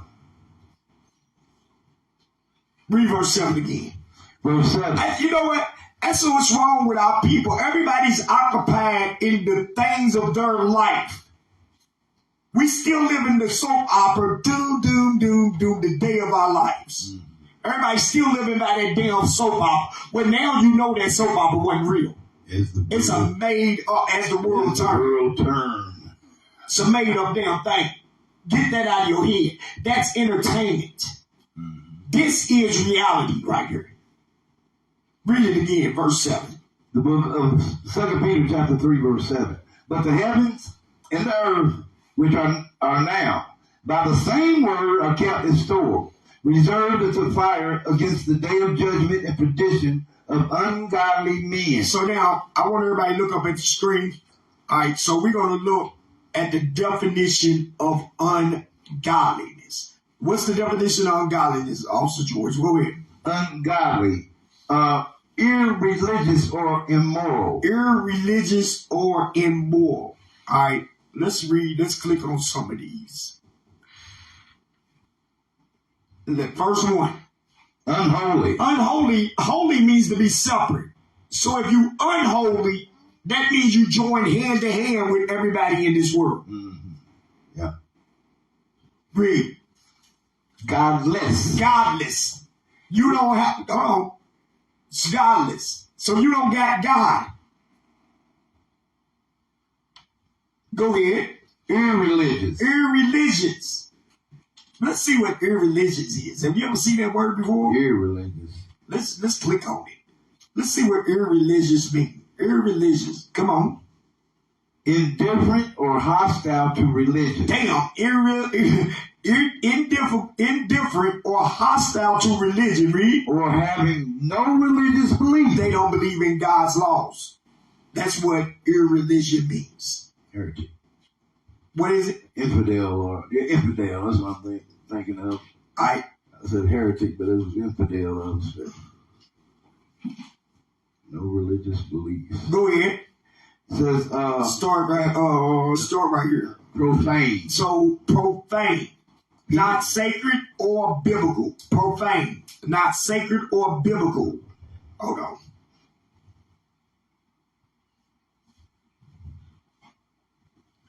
Profane. The next one. Profane. Heathen. Hold on. So when you ungodly, you are a heathen. Wow. That's another what? Another nation. Ungodly means heathen. Another nation. So with another nation is what? Next week. Pagan. Pagan. That's where you get, with the heathens, that's where you get their pagan holidays. Christmas. Birthdays. Thanksgivings. Valentine's days. Memorial days. Labor days. Yeah. So with the ungodly, these are the things that come with the ungodliness. Read. Atheists. Oh no, let's see. I'm sorry. Atheistic. All right. Atheistic. Go ahead, read it. It says disbelieving or lacking belief. Hold on. Disbelieving or lacking belief in the existence of God. Damn, that's an atheist. That's the same thing. Yeah. Basically, yeah. It's the same thing as atheist. Same Yes. thing. They don't believe in God either. My bad. All right, let's jump down a little bit. Start right here. Immoral. Immoral. What's the next one? It says corrupt. Corrupt. Depraved. Depraved. Sinful. Sinful. Wicked. Wicked. Evil. Evil. Devilish. Devilish. You see that? Devilish. Watch this. Go ahead. Demonic. Demonic. Watch this. Diabolical. Diabolical. Satanic. Satanic. You see that? All these things are ungodly. Everybody got that? All right, from her. So God says fire. Give me Isaiah 66 and 15. Wow.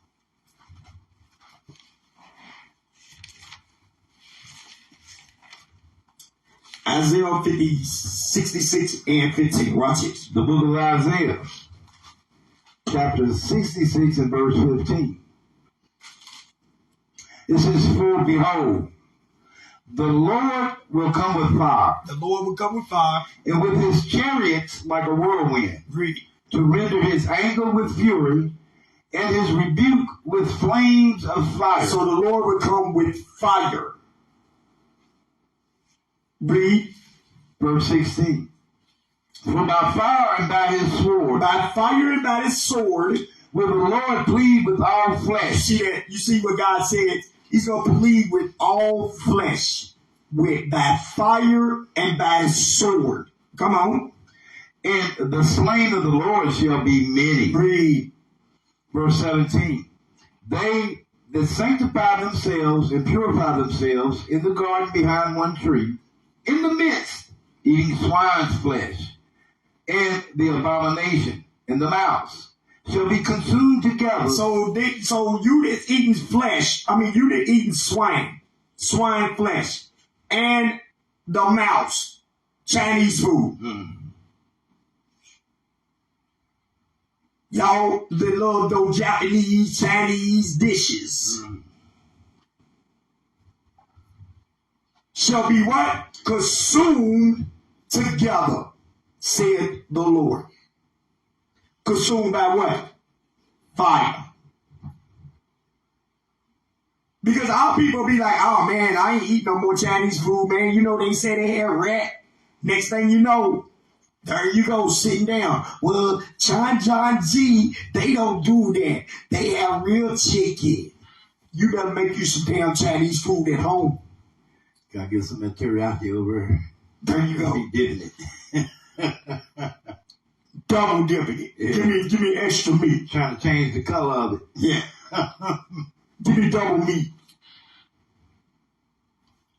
Give me some of that sweet and sour sauce.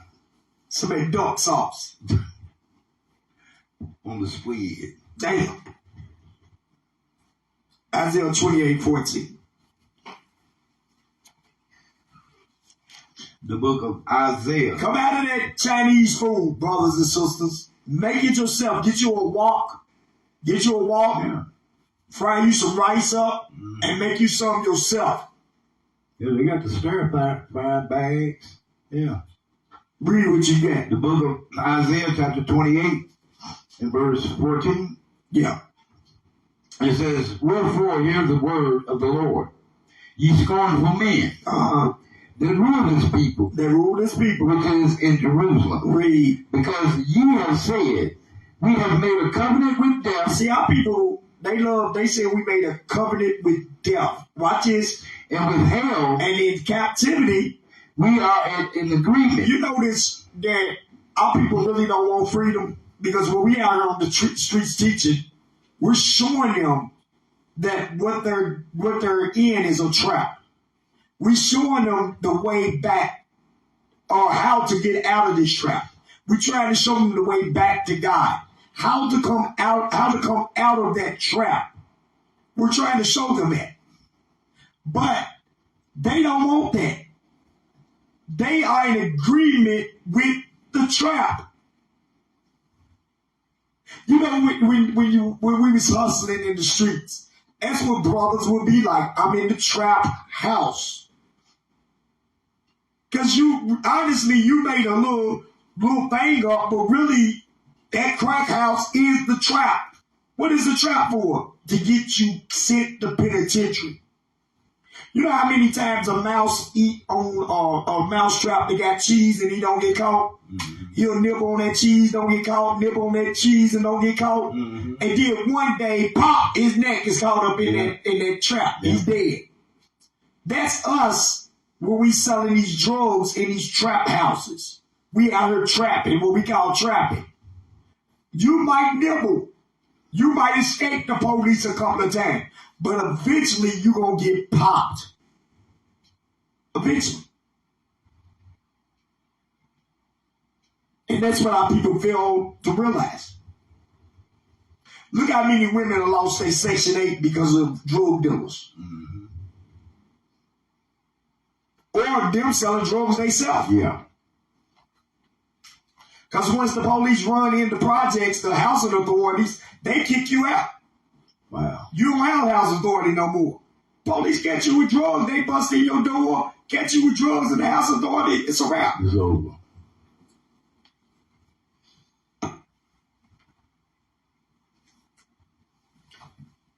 Verse 15, come on. The book of Isaiah, chapter 28, verse 15. Because ye have said, we have made a covenant with death, and with hell are we in agreement. When overflowing scourge shall pass through, it shall not come unto us. It should not, when that destruction come, it ain't gonna come to us. Read. For we have made lies our refuge. So it have made lies our refuge. Watch this. And under falsehood. And what? And under You falsehood. remember what we read earlier? What we was talking about earlier? Earlier, the falsehood is going into Caesar Borgia.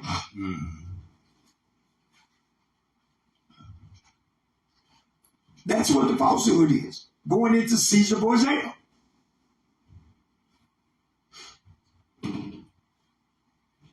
We're made falsehoods. Go ahead. It says, and under falsehood, we have hid ourselves. Under those falsehoods, and we hid ourselves because we don't want God's laws. Only way to heal yourself. Let me ask y'all a question. If you cut yourself with a knife and it's all the way cut to the white meat of your skin, do a Band-Aid heal that up? No. Why do our people put Band-Aids on their wounds? A Band-Aid cannot heal you. Let's go back to Genesis 3 real quick, because God said something right here. Give me Genesis chapter 3, verse 15. Watch it. The book of Genesis, chapter 3, and verse 15. And I will put enmity between thee and the woman, and between thy seed and her seed. Against thy seed and her seed. Watch this. And it shall bruise thy head. Hold on, stop. And it shall bruise thy head. Stop. What happens when something bruises your head, guys? It can cause a what? A knot. A knot. Or cause you to be where you need some stitches. It causes you to be some stitches. What about a concussion? Concussion, yeah. What happens when you get a concussion? It's brain damage. Jeremiah 17:4. Thou even thyself shall discontinue. No, I'm just quoting. Oh, okay. Even thou even thyself shall discontinue from thy heritage.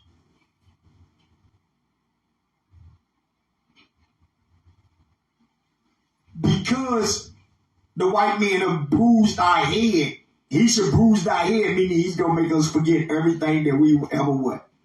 Knew. Damn. And read. It says, and I will put enmity between thee and the woman, and between thy seed and her seed. And it shall bruise thy head, and thou shalt bruise his heel. And thou shalt bruise his heel. When we took a hold of the heel, of his heel when he came out. So now, let's go from there. Why our pastors have this mindset? So why do our pastors have this mindset about the overflowing scourge should not come to us? We are made lies, our falsehood. Why do our pastors got that mindset? Give me Ecclesiasticus chapter 20, verse 24. Let's see what's going on here. Why our pastors got that same mindset. Why do they believe that, why all of a sudden do they believe that the same people who beat you, robbed you, forced you to learn the things you learned today, and then all of a sudden, that's what's going to get you saved? Why do our pastors do that? Read what you got. The book of Ecclesiasticus, or Sirach in the Apocrypha, chapter 20, verse 24. It says, a lie is a foul blot in a man. A lie is a foul blot in a man. Come on. Yet it is continually in the mouth of the untaught. Damn. You see, that's our pastors. They are untaught. They are unlearned men. They taught by the slave master. So the lies are continually in their mouth. Because they untaught. They unlearned. Wow. Read. Verse 25. A thief is better than a man that is accustomed to lie. Damn. Read it again. A thief. A what? A thief. Read. Is better than a man that is accustomed to lie. Read. But they both. Hold on. What did it say? But they both. But they both shall have destruction to heritage. Damn, they both is going to have destruction to heritage. Damn. Read. Come on. Verse 26. The disposition of a liar. Hold on. Is that all I wanted? Yeah, I just wanted 24, 25. Okay. All right. So now, we're going to the article. Everybody pay attention to this article. Because with our pastors have not spoke out on this at all. What we going to read? Read that, Officer George. This is NBC News. Read what you got. It says, new Florida standards teach students that some black people benefited from slavery because it taught useful skills. Stop. You know what? Let's go back to Ecclesiastes. I'm sorry. Let's go back to Ecclesiastes 20 and verse 24 again. The book of Ecclesiastes in the Apocrypha, chapter 20, verse 24. Read. A lie is a foul blot in a man. Read. Yet it is continually in the mouth of the untaught. Read. A thief is better than a man that is accustomed to lie. So a thief is better than a man that is accustomed to lie. Read. But they both shall have destruction to heritage. Both of them going to have destruction to their heritage. All right, let's see what this dude say. Come on. One more time. New Florida standards. Read. Teach students that some black people benefited from slavery because it taught useful skills. Y'all see that, right? Wow. Read. Go ahead, under there. It says the standards, which were blasted by a statewide teachers union as a step backward, were approved Wednesday by the State Board of Education. Even the teachers know that is weak. Go ahead. Can you pronounce their names? Go ahead. It says Florida Governor Ron DeSantis, Florida Education Commissioner Manny Diaz Jr. Manny Diaz Jr. Both of them wrote the same what? Color. Mm-hmm. One is Hispanic and one is the so-called white man. All right? So now let me explain something to y'all. How the hell is these two brothers, how the hell is these two dudes go come together? And they came up with the ideal. Because the word is coming out so heavy in Florida about slavery that they come up with the ideal to say, you know what? Man, black people benefited from slavery. Hold on. Our women being raped. Our children being slave or alligator bait. Our children being slaves. Men being raped. Our little girls being raped.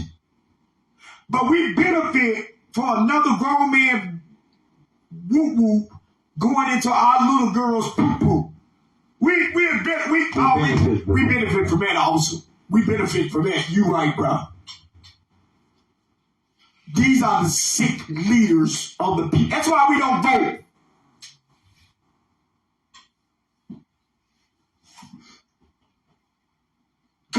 Come 3-4 years from now, one of these perverts will be called looking at kitty porn. Yeah. Well, it still don't matter about what I was talking about. Slavery shit, shut up. How the hell you gonna believe you a hypocrite? Read what you got. Since Florida's public schools will now teach students that some black. I'm sorry. Yeah. I had to make it a little bigger. Thank you. There you go. It says Florida's public schools will now teach students that some black people benefited from slavery because it taught them useful skills. Part of new African American history standards approved Wednesday that were blasted by a state teachers union as a step backwards. Stop. Now let me explain something to you. If everybody examined the Bible, y'all notice that the white man has not changed God's words in the Bible. And I'm going to show y'all why. Because if that was the case, this Bible would have African American in it. Everything, when you go back and you read the history, they start calling African American wasn't even made to 1986. Something like it, yeah. The word African American wasn't even around in slavery. They was calling us nigger and niggeros. Really niggers. But watch this. Keep reading. It says the Florida State Board of Education's new standards include controversial language about how slaves developed skills which, in some instances, could be applied to their personal benefit. Stop. Can I ask you a question? Which one of those slaves was rich? Which one of those slaves was rich? Read. According to a 216-page document about the state's 2023 standards in social studies, posted by the Florida Department of Education, other language that has drawn the ire of some educators and education advocates, including teachings about how black people were also perpetrators of violence during race massacres. Hold on. So some black people were also perpetrators of violence during race massacres. Stop. Are they just, am I stupid, or are they trying to say that we massacre people back then? Yeah. Is that what they just said? Sound like it. Perpetrators. We had no power to perpetrate nothing. How can we? Hold on. We was getting hung. Yes. Wow.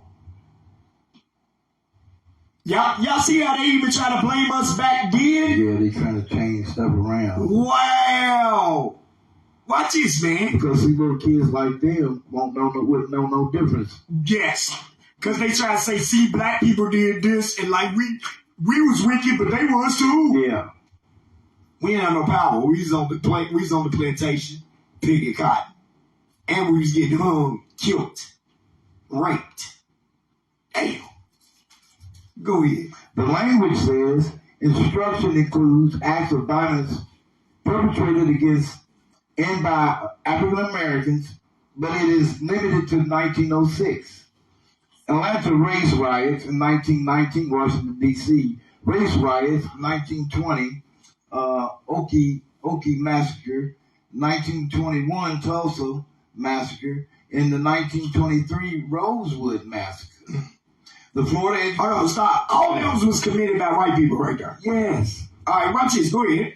It says a Florida Education Association, a statewide teachers union representing about 150,000 teachers, called the new standard a disservice to Florida students. Damn. They said it's a what? A disservice to Florida students and are a big step backward for a state that has required teaching African American history since 1994. Damn.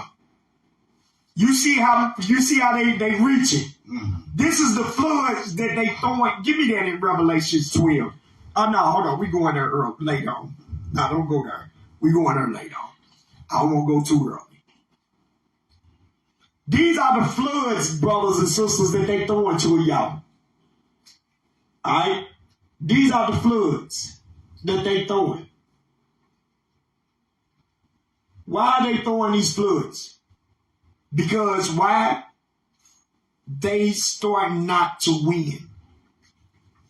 They been not winning. But they got no answer. That's what I'm trying to say. They got no answer for what God's word is saying.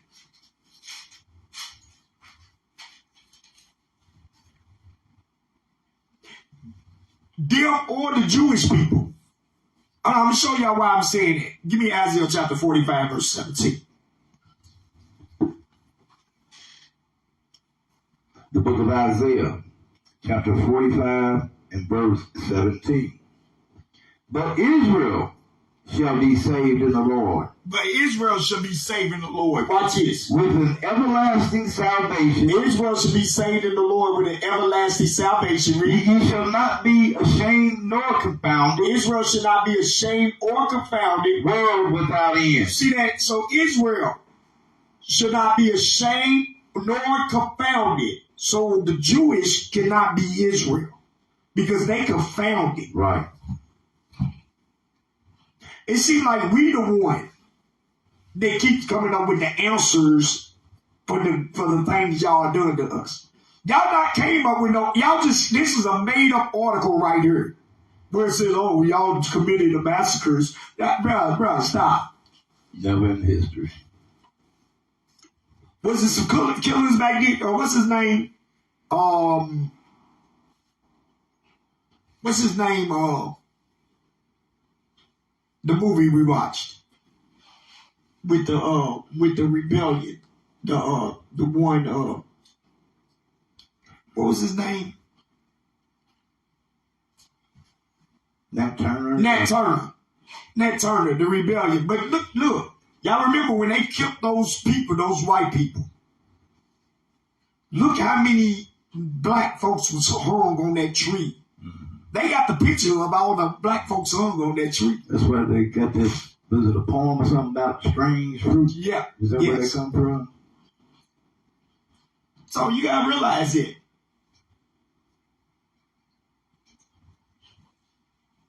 All right, where we at?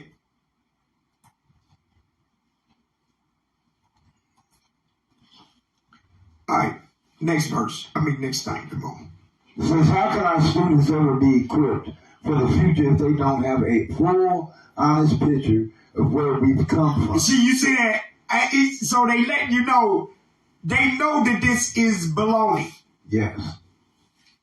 This is falsehood. It's garbage. Read.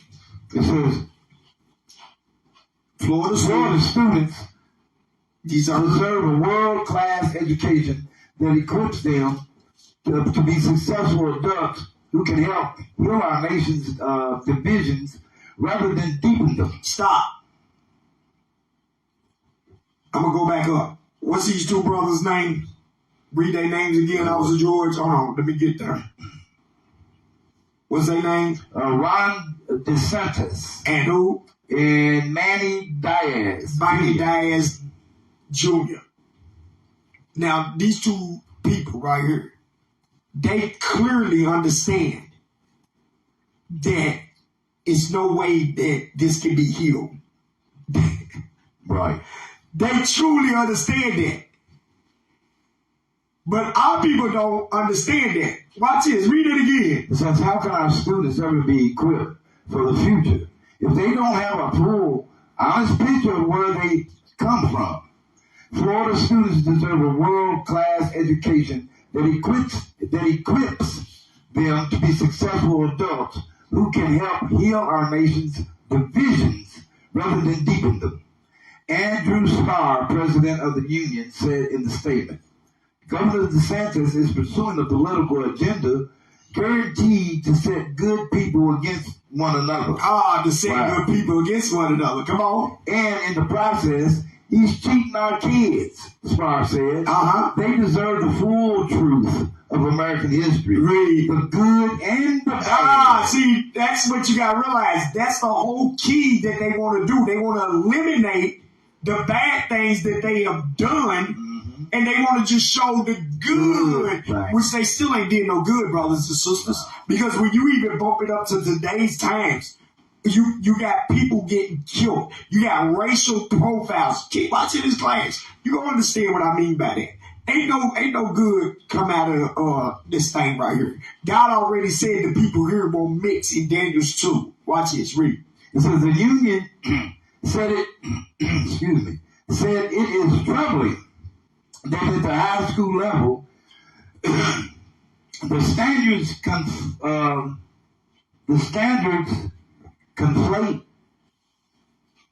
Is that what that word is? Yes. But the standards conflate the 1920 Okie massacre, when at least 30 African Americans were killed for attempting to vote. Hold on. Whoa. Can y'all ever show me where 30 white people, so-called white men, was murdered because they was trying to vote or go to the store or any of that? Can anybody show me that? Can anybody show me where little white girls will spit upon their face for going into black school? Can anybody show me that? They call it black colleges, but never have I ever heard that any black young people was discriminating against white people to go to these black colleges. I've never seen it. Have you ever heard of it? No. Have you ever heard of it, y'all? We never heard of that.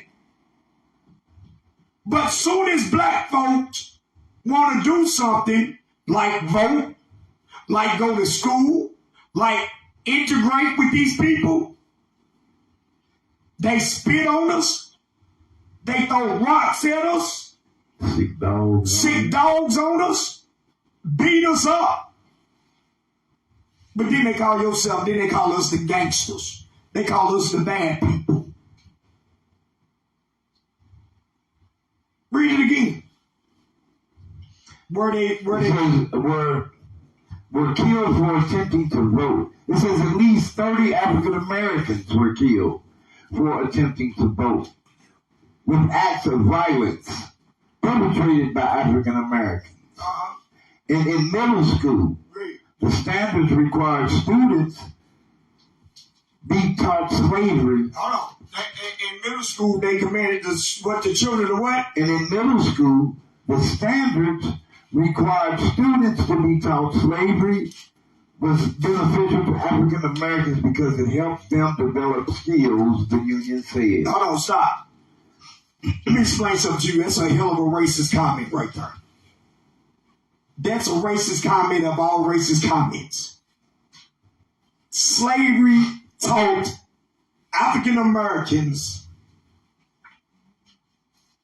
to develop skills. What was we doing in slavery? Any kind of manual labor. So basically what you're saying is it taught us how to be on a goddamn assembly line. So it just shows you that it ain't no equality here in America. All niggas get on that assembly line. That's what it's saying. Mm-hmm. See how your face look? You disgusted with that statement. That's right. Push that mop, push that much, but push broom.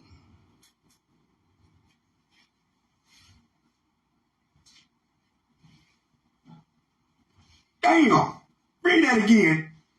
The bottom part? Yeah, where you was right here. Oh, okay. It said in middle school. It said, and in middle school, the standards required students be taught slavery was beneficial to African Americans because it helped them develop skills, the union Man, said. y'all gotta stop letting these go over y'all head. These are racist comments. They teach our kids to do what? To be prepared for the assembly line. We ain't being groomed to be presidents.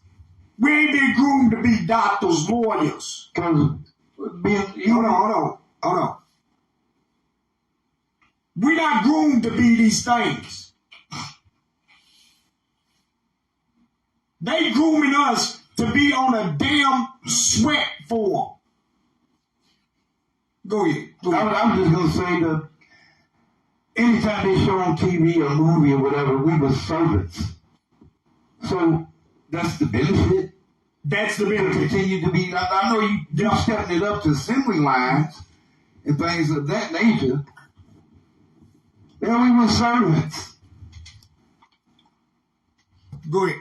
We were, fixing meals and going to running somebody's bath water. Running somebody back. Yeah, so that taught us how to be hotel workers. Yeah. That taught us how to be hotel workers and assembly line workers. Yeah. Man, that's a racist comment I ever heard in my life, man. So those are menial jobs. Give me that in Habakkuk 2. Yeah, I'm getting this is you. Okay. Thank you. This is you. Give me Habakkuk chapter 2 and verse 5. Man, that's heavy right there, That's man. the word.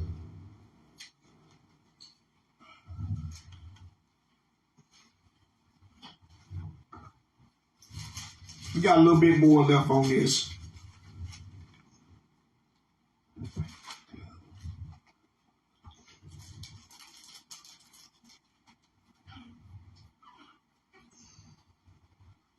Let's go past and make it. 2 and 5. Yeah. The book of Habakkuk, chapter 2 and verse 5. Yea, ye also, because he transgressed by wine. He transgressed by lying. Read. He is a proud man. He's a proud man. Neither keepeth at home. Neither do he keep at home because they always in other nations' business. Read. Who enlarges his desire as hell. He's the Lord to take over all places. Come on. And is as death. And he is as death. Is it? Is it 4 that I won't? He's not upright in him. Verse 4. Read. Behold, his soul which is lifted up is not upright in him. So this man's soul is not upright in him.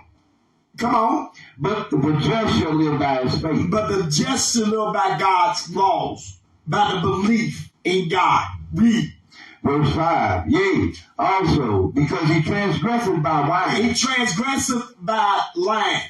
So he gets his advantage over people by what? Lying. He get his advantage over people by lying.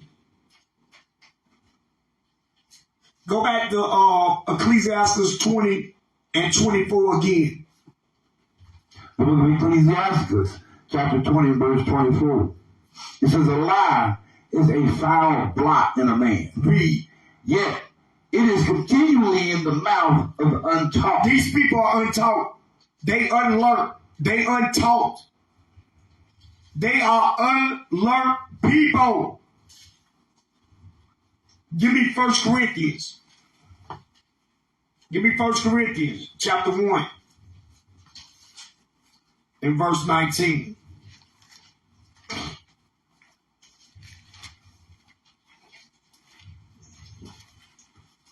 The book of 1 Corinthians chapter 1 and verse 19. I can't believe that, man. Go ahead. For it is written, I will destroy the wisdom of the wise. He said, I'm going to destroy the wisdom of the wise. These people are the wise. Because here in America, they make up their own educational system. Yeah. They got their own ways for you to pass tests, for you to for you to get a good job in this system. You got to go through their schools. You got to go through their establishments for you to get a good job in their systems. And that's why black folks don't understand. That's why y'all can't make it to the top. Because why? Because in this system, it's designed for them to overcome. It's designed for them to prosper. It's not designed for you. God's laws is designed for you to prosper, for you to overcome. Yeah. It's not designed for them.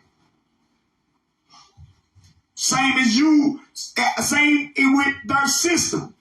It's not, and that's why a lot of our people work in factories. That's why a lot of our people go through heartaches at these jobs. That's why a lot of our people are always in the office of HR. because they know they're getting treated unfair. Yeah. But then these people will sit around and say, oh, I'm just doing my job. They're using their job and their education to hide who they really are.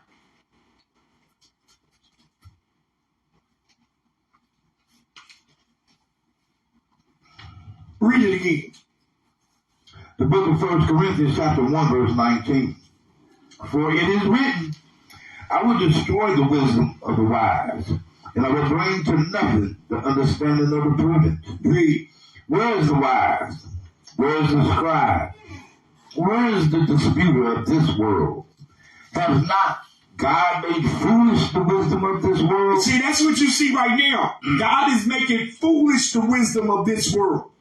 This is why these people, that's why they can't come against this Bible. Right. This is why they can't come. That's why they keep on hermeneutics. They make it a way to read precepts. Every time you look up, they coming up with something outside the Bible. They never can come and fight within the Bible. They go outside the Bible to fight. The Talmud for the Jewish people. They want to the Talmud. Talmud said you can bust it open with a 9-year-old. What the hell is that? They go outside the Bible because the Bible got no spirit with them. Right.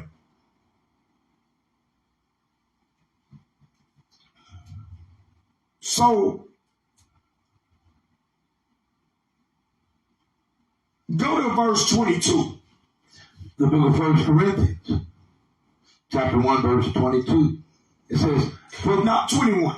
21, it says, for after that in the wisdom of God, the world by wisdom knew not God. So the wisdom of God is God's what, guys? Law. Laws. So the world by wisdom knew not God. So they didn't know God's laws. Read. It pleased God by the foolishness of preaching. It pleased God by the foolishness of preaching To save them that believe. that saved them that believe. So by the foolishness of preaching God's laws to save them that believe. Well, watch this. This is the kicker right here. These next two verses. Watch this. Verse 22. For the Jews required a sign. For the Jews required a sign. They the Jews. That was the southern kingdom. They wanted a sign. Read. And the Greeks And the Greeks, which is the northern kingdom, seek after wisdom. they seek it after the wisdom of this world. Read. But we preach Christ crucified. Hold on, but we, the ones who got the true understanding of the Bible, we preach what? But we preach Christ crucified. But we preach Christ crucified. Come on. Unto the Jews a stumbling block. Unto the Jews, it was a stumbling block because Christ died for the laws. Right. For the Jews, it was a stumbling block. Come on. And unto the Greeks foolishness. It was foolishness unto them. The laws was foolish unto them. Because they been Hellenized. Read. But unto them which are called, But with them which is called, both Jew and Greek, both northern kingdom and southern kingdom, Christ, the power of God, Christ, the laws of God, and the wisdom of God. and the wisdom of God. So that's why these people don't understand. That's why every time you look up, they're going outside of they're going to another source. They want to say, oh, slavery benefited black folks. That's the racist ass comment I ever seen. Asses in the Bible. Yep.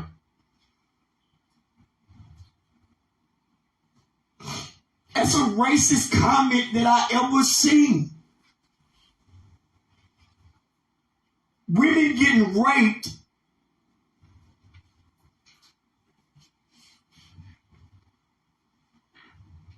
what the hell?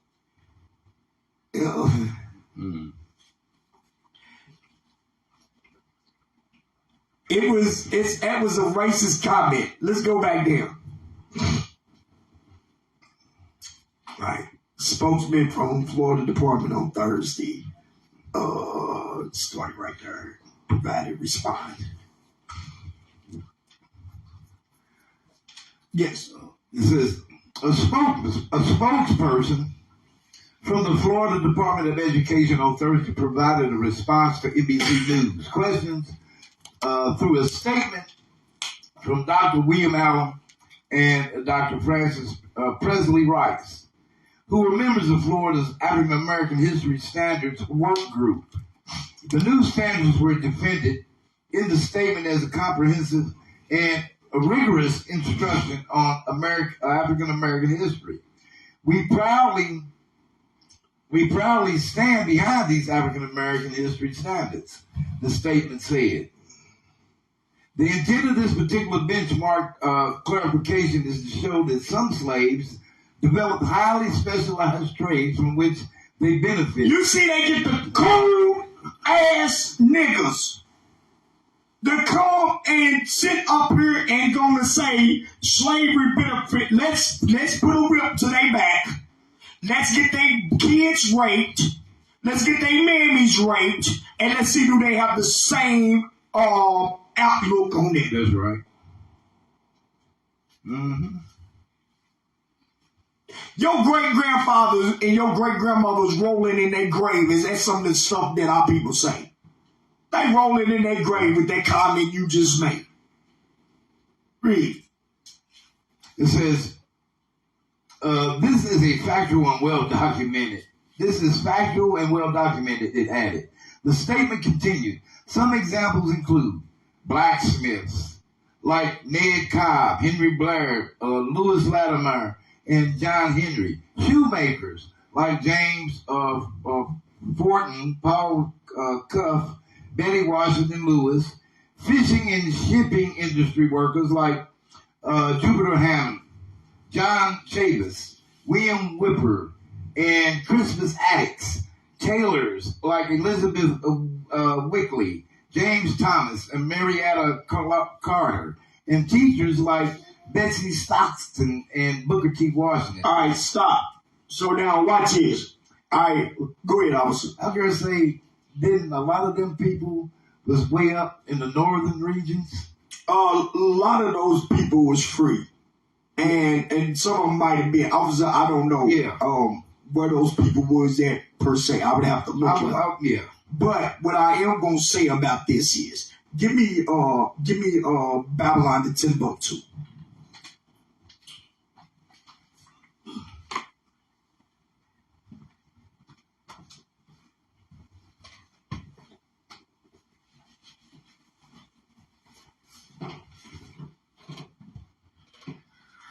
All right, so they said that some of our people benefit. Some included blacksmiths. Blacksmiths is a what? Make horseshoes, weapons, Okay, tools. that's what the blacksmith made, right? All right. So now, what we're gonna do is, while you give me Babylon Timbuktu, give me page. You know what page I want, right? Yes, sir. All right. When you get that, hold that. Now, give me Isaiah chapter 54, verse 16 first. Isaiah chapter 54, verse 16. We're going to answer every one of these real quick. Isaiah 54, verse 16. Watch this. I didn't even look at this article all the way through, so I'm just answering these off the back of my head, okay? Watch this. Isaiah chapter 54, verse 16.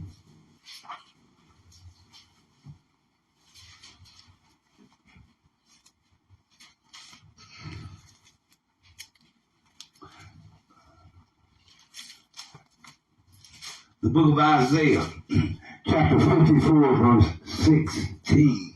It says, behold, I have created the smith that bloweth coals in the fire. I created the smith that bloweth coals in the fire. Come on. And that bringeth forth an instrument of his for his work. Stop. So who created the smith? God did, right? Now, some of y'all might be like, well, that's saying they're blacksmith, right? Watch this. Give me Jeremiah. So God said he created the smith. Who was the first one with the smith? Us. Watch this. Give me Jeremiah chapter 29, verse 2. Book of Jeremiah, chapter 29, and verse 2. Watch this. after Jeconiah, the king, and the queen, and the eunuchs, and the princes of Judah and Jerusalem, and the carpenters. Hold on, and the what? And the carpenters. And the carpenters. And the smiths. And the smiths. Were departed from Jerusalem. Damn, so we already had smiths. Mm-hmm. Maybe they got that confused, thought that was their last name. The Smiths. We already had smiths. Yeah. So don't sit up here and tell me the blacksmith was created through slavery. No, we already had them. We already had the blacksmith. Hold on, keep on. What was the other one, officer? The shoemakers. Shoemakers. Stop. Fishers. Did we not have, did Christ them not have sandals? Yeah. So we already had shoe what? Yeah, people knew how to make shoes. Oh, we already had, the brothers knew how to make shoes. So we got, fishers. Now give me Matthews. Give me Matthews. Wow. Hey, look at this ignorant stuff. They taught us how to fish our kids been used as alligator bait. They ignorant. Give me Matthew chapter 4. 3. Is it 4? Yeah, 4. 4. Give me Matthew chapter 4 and verse 18. The book of Matthew chapter 4 verse 18. And Jesus, walking by the Sea of Galilee, saw two brethren, Simon called Peter, and Andrew his brother, casting a net into the sea, for they were fishers. Stop it with this ignorant stuff. Like we didn't know how to fish before we came over here to slavery. What the hell wrong with y'all people? What's the hell wrong with y'all people? Y'all ignorant. Fishers and shippers of industry workers. Bruh, hold on. Go back to 1 Kings. Give me 1 Kings.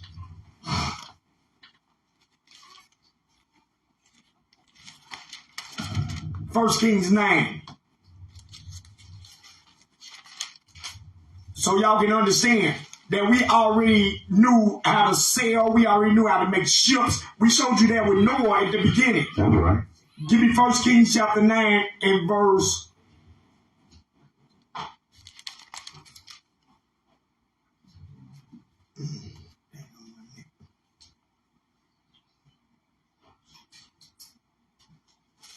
26. Come on.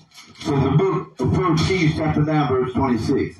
And King Solomon, he made a navy of ships. So King Solomon made a what? A navy of ships. So King Solomon made a navy of ships. So we already had ships. So we already knew how to be shipmen. How did we come over? How did the Northern Kingdom came over here in America? On ships.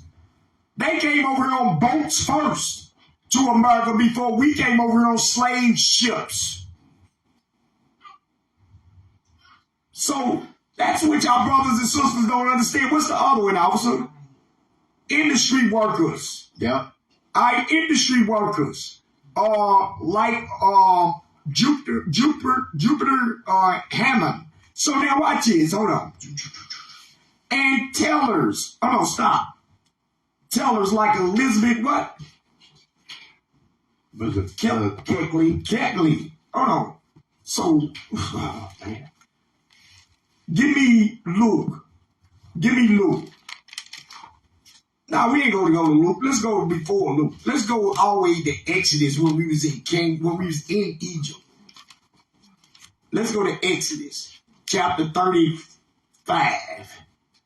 Exodus chapter 35.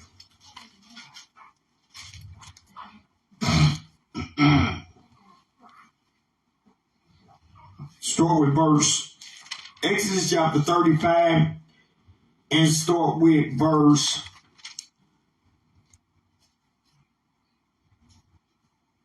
25. The book of Exodus, chapter 35, verse 25. Read. And all the women that were wise-hearted did spin with their hands. Did what? Did spin with their hands. So we already knew how to sew. We already knew how to sew clothes. We already was tellers. Read. And brought that which they had spun, both blue and of purple and of scarlet and of fine linen. Read. And all the women whose hearts stirred them up In wisdom spun goat hair. Read. And the rulers brought onyx stones and stones to be set for the ephod and for the breastplates, and spice and oils for the light, and for the anointing oil, and for the sweet incense. Jump down to verse 31. Verse 31. And he has filled him with the Spirit of God in wisdom, in understanding, and in knowledge, and in all manner of workmanship. So we had all manner of workmanships before we even came, before slavery, before we even went into, when we came out of Egypt, out of slavery. We already had all type of manner of workmanships. Watch this, come on. And to devise curious works. Like what? To work in gold. So we knew how to make things out of gold. And in silver. We knew how to make things in silver. And in brass. We knew how to make things out of brass. Watch this. And in the cutting of stones. We knew how to the cutting of stones. Watch this. To set them. Read. And in carving of wood. Read. To make any manner of cutting work. Stop. So we already knew these things. So when you got two white men sitting up here talking about slavery benefited us, and then the two white women to back it up, that shows you they don't know nothing about the Bible. No. That shows you they don't know nothing about the Bible. They don't know nothing about our heritage. Right. They don't understand nothing about our heritage. So now let's go back up to where we was, because we're not done yet. So you said teachers like Booker T. Washington. What was Christ? Christ was a what?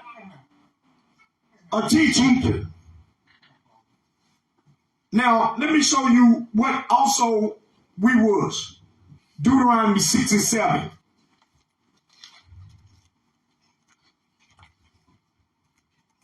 We didn't have to go to other nations to get taught. Watch this.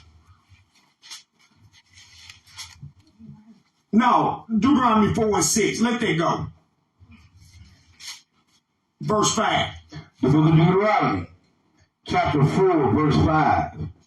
Behold, I have taught you statutes and judgments. So God said he taught us statutes and judgments. Even as the Lord my God commanded me, that ye should do so in the land whither you go to possess it. So Moses taught us statutes. So Moses was our what? Our teacher. Read. To keep therefore and to do them, for this is your wisdom and your understanding in the sight of the nation. So us doing God's laws was our wisdom and understanding, meaning we'll be able to do anything we put our hands to, we can do it. Read. Which shall hear all these statutes and say, surely, read, this great nation is a wise and understanding people. Read. For that what nation is there so great, who have God so nigh to them? Come on. As the Lord our God is in all things that we call upon him for. Read. And what nation is there so great that have statutes and judgments so righteous as all this law which I set before you this day? Now give me 6 and 4. 6 and 7. Watch it. The book of Deuteronomy, chapter 6, verse 7. And thou shalt teach them diligently. Thou shalt teach them diligently. Unto thy children. Read. And shalt talk to them, of them, when thou sittest in thine house. So these teachers only teach when they go to class for 6 hours. But God says we should teach our children diligently, and we should talk to them when they what? And shall talk of them when thou sittest in thine house. When we in the house just chilling. And when thou walkest by the way. The family's going on a afternoon walk or a morning walk. And when thou liest down. And when they lie us down, we supposed to teach them God's laws. Read. And when thou risest up. And when they wake up in the morning, we're going to teach them God's laws. So stop it. We ain't need no regular ass Booker T. Washington to teach us nothing. That's right. Or no Bestie Stocking. Hell wrong with y'all. They was teaching us what y'all know. Garbage. So now, give me that Babylon and Timbuktu, please. You should be scared of God, bro. The fear of the Lord is the beginning of the wisdom. All praises. Go ahead, read what you get. You want me to read this? Yes, sir. I want you. No, just that part. That highlight? Yes, sir. This is the book of From Babylon to Timbuktu, written by Rudolph R. Windsor, who's a historian. It says, they were an industrious and skillful people. Hold on. So the black people, before we came into slavery, we was a what? They were an industrious. And hold on, ain't that right here what they just said? That we was taught industrious work. Uh-huh. But before we came over in slavery, what the Bible say we was what? They were an industrious and skillful people. Don't be blind by these devils. Read. In the Jewish Ghanaian states were found kings. So it's found kings, leaders, princesses, come on, governors. Hold on. They was found what? Governors. Leaders. Generals. Leaders. Secretaries. People who organize things. Read. Treasurers. We had people who knew how to count money and keep up with money. Read. Revenue agents. We had revenue agents. Come on. Judges. Hold on. We had what? Judges. People who judges the people. Read. Architects. So we had architects.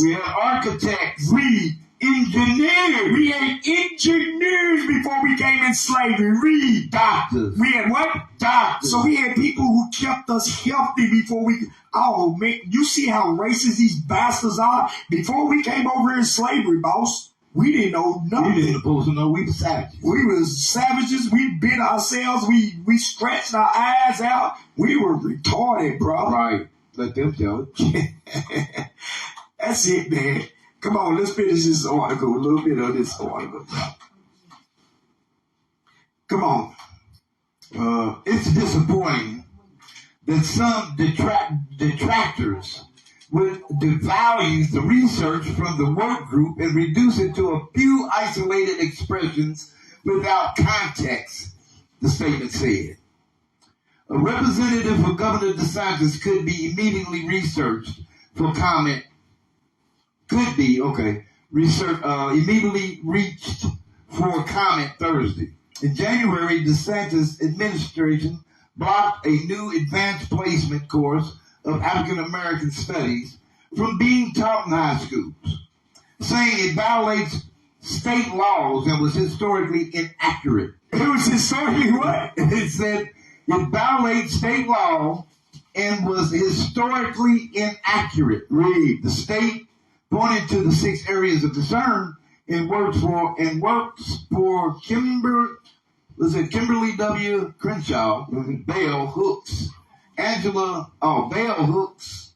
Oh, is that her last name? Bell Hooks. Angela Davis and other black authors. Come on. The same month, the Scientist and Education Commissioner, Danny Diaz Jr., he discussed the issue. Manny Diaz Jr. discussed the issue at a new news conference. They said that the course was a Trojan horse for indoctrinating students with a left-wing ideology under the guise of teachers about the black experience in African American history. So that you see that, guys. So at the end of the day, even these people even know that when what? Right. So what they coming up with, these are the things that they trying to shoot at our people. Give me Revelation 12:14.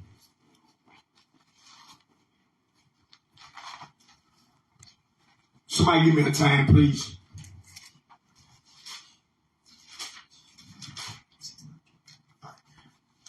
Revelation, please. The book of Revelation, chapter 12, verse 14. We got about 30 more minutes. Come on. And to the woman were given 2 wings. That woman is talking about Israel. This is a metaphor talking about Israel. To the woman who's given 2 wings. Come on. Of a great eagle. That she might fly into the wilderness, into her place. So we went to her place. Our place is right here in America. That's where we just flew into. Come on. Where she is nourished. Where we was taken care of. For a time. 100 years. And time. And it's 300 years. And half a time. And 350 years. From the face of the serpent. So the devil nourished us for 350 years. 350 years.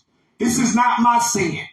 This is God saying. How we know that the serpent is the devil? Jump over to 12 and 9. Watch this. The book of Revelation, chapter 12, verse 9.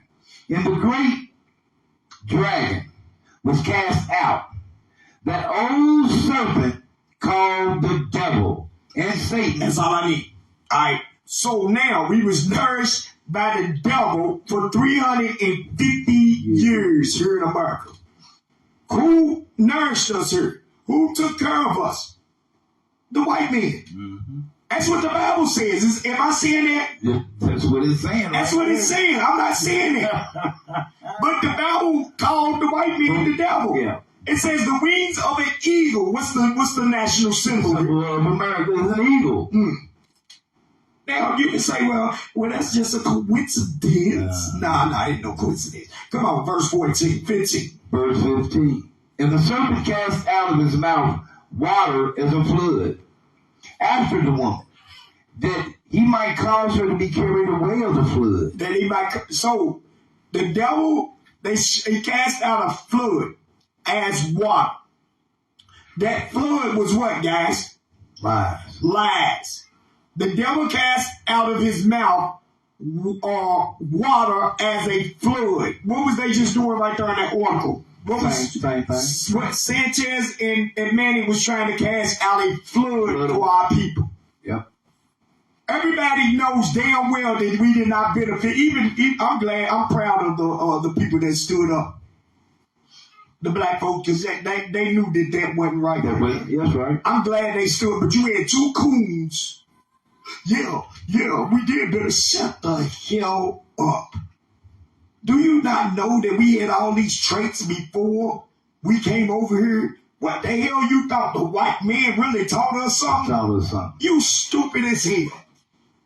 And then they talk about the various black people who had the wherewithal in them to create the traffic light. The little, the traffic light, the air conditioner. Even in slavery. The engine. Yeah. We created those things. Cotton gin. Why he didn't create them? I thought he taught us how to do assembly line, but he didn't teach us how to make the engine. Right. The engine was made by the black man teaching the white man how to do it. But they don't ever say that, right? Okay, then. No. Because that credit got to go to them. Hey, damn right. So now read that one more time, verse 15. Was it 12, 15, or 13, 15? 12, 15. 12, 15. It says, and the serpent cast out of his mouth waters as a flood after the woman, that he might cause her to be carried away of the flood. Now watch this. And the serpent cast out his mouth a fluid, water as a fluid. That he might cause the woman to be carried away of the fluid. Everybody understand? Mm-hmm. So we're going to talk today what some of the floods was. What some of the floods was. I didn't even add this in, but I want to jump over to 3 and verse 15.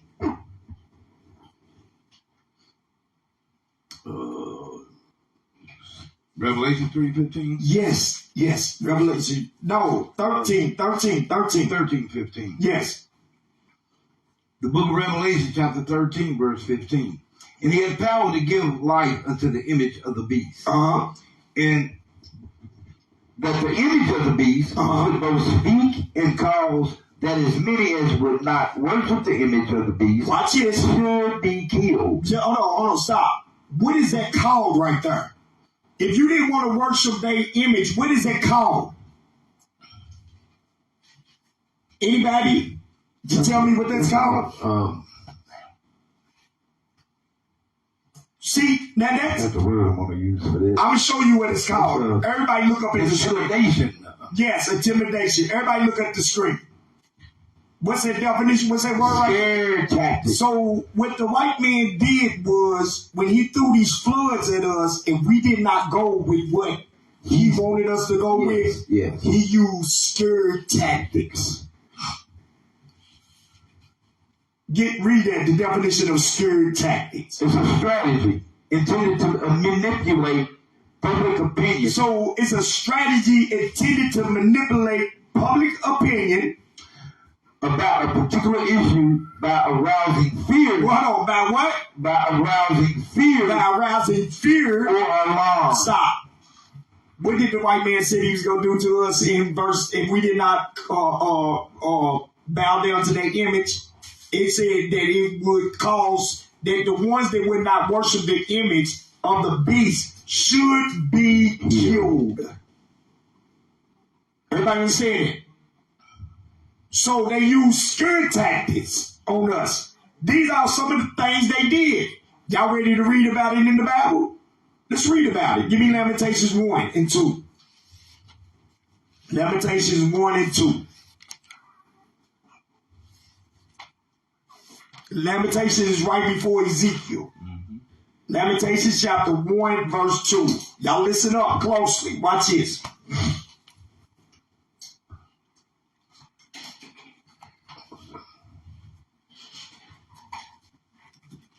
The book of Lamentations, chapter 1, verse 2. She weepeth sore in the night, and her tears are on her cheeks. Among all her lovers, she has none to comfort her. Stop. This she is talking about us. All right, go back to Revelation 12 and 1. Watch it. The book of Revelation, chapter 12, verse 1. And there appeared a great wonder in heaven, a woman clothed in the sun, and the moon under her feet. That's a metaphor for us. That woman is a metaphor for Israel. All right, that's who he's talking about. Jump over to verse 14. Go back to verse 14. Watch this. Revelation 12, verse 14. And it says, and the woman. And the woman. And to the woman. And to the woman. Were given 2 wings of a great eagle. Read. And that she might fly to the wilderness, into her place, where she is nourished for a time, and times, and half a time. So everybody understand, that's just a metaphor. It's talking about us. It's talking about Israel. Everybody got that? All right? So now let's go back. Let's go back.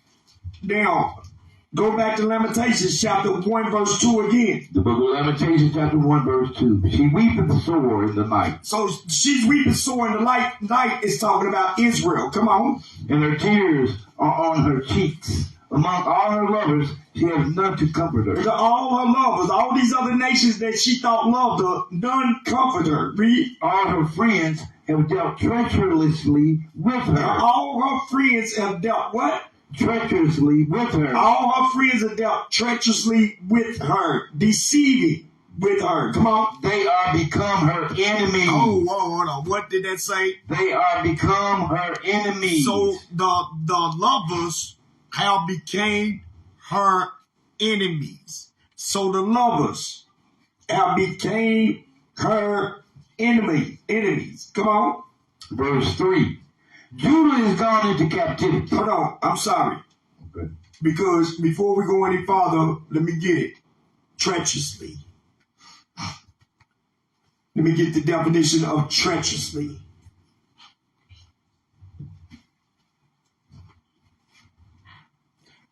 One A.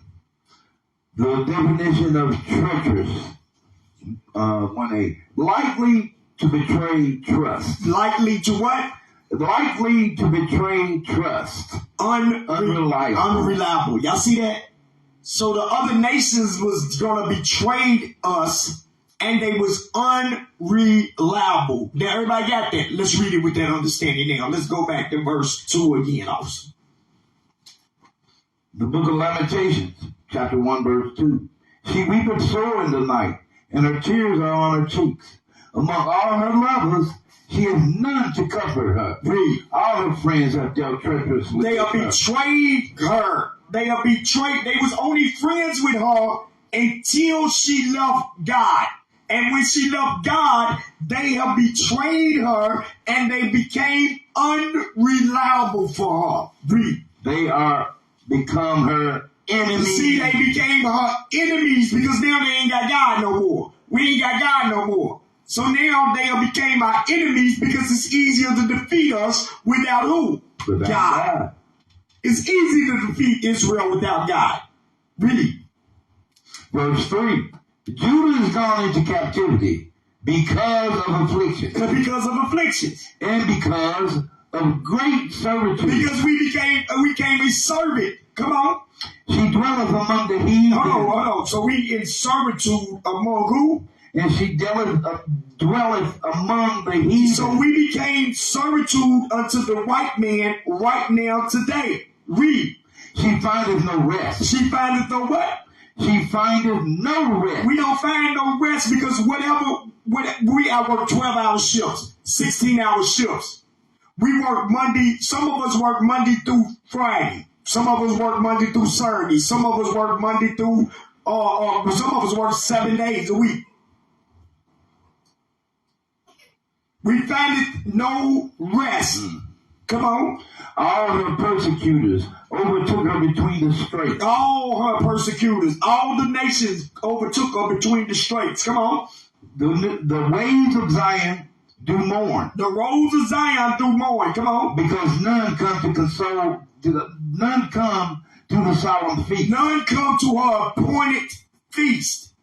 None. None of us come to her appointed feast no more. Why? Read. All her gates are desolate. Uh-huh. Her priests sigh. Her priests sigh. Her virgins are afflicted. Read. And she is in bitterness. And Israel is in bitterness. Come on. Her adversaries. Hold on. Whoa. Slow down right there. Read it again slow. Her what? Her adversaries. Y'all see that? Her enemies. Do what? Are the chief. Her enemies prosper. Hold on. Her adversaries are the chief. They the head. And her enemies prosper. And that's what you see today with America, with Islam, with the white man, with the Islam, with the Chinese, the Japanese. That's what you see. You see the other nations prospering. Yep. Even some of the Indian people prospering. The Palestinians prospering. But Israel, come on. It says, her enemies prosper. No, read the whole thing again, fine. Verse Lamentations 1 and 5. Her adversaries are the chiefs. They are the head. Come on. Her enemies prosper. Her enemies prosper. Come on. For the Lord has afflicted her. Hold on. Because we seeing our enemies are prospering instead of us. And what the Lord have afflicted her, read. For the multitude. For the what? For the multitude of her transgression. So God afflicted us for the multitude of our transgression. Because so when God brought us here and we was nourished for a times and half of times, it was not because the white man was greater than you. It was for your sin is why they was able to do this to you. Read, come on. And it says, her children are gone into captivity before the enemy. Read. And from the daughter of Zion, all her beauty is departed. All the beauty. Look, listen, y'all sisters, pay attention to this part. Read it again. Watch this. Watch this. And from the daughter of Zion. From the daughter of Zion, all her beauty is departed. Y'all in pants now. Y'all don't have the dresses, the hair wraps, the gold on y'all, the goodly apparel. All y'all beauty has what? Departed. They got y'all over here and showing your bra. Got you over here showing your breasts, your cootie. They got you over here showing everything. Y'all beauty. All that what God gave you, your hair, even your hair is gone.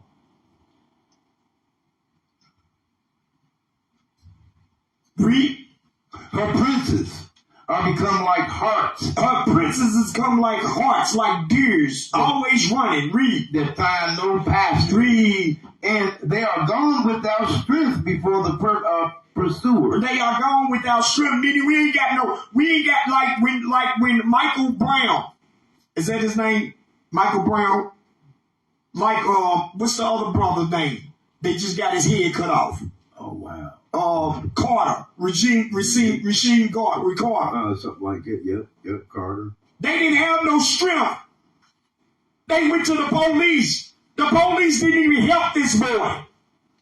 The police did not help this boy when he was telling him, man, these dudes is trying to kill me, man. Oh, well, go on back out there, boy. Go on. You all right, boy. Yep. Ain't nothing funny about that. What I'm laughing about is, how the hell is the police going to send you back out there to get killed and not be charged?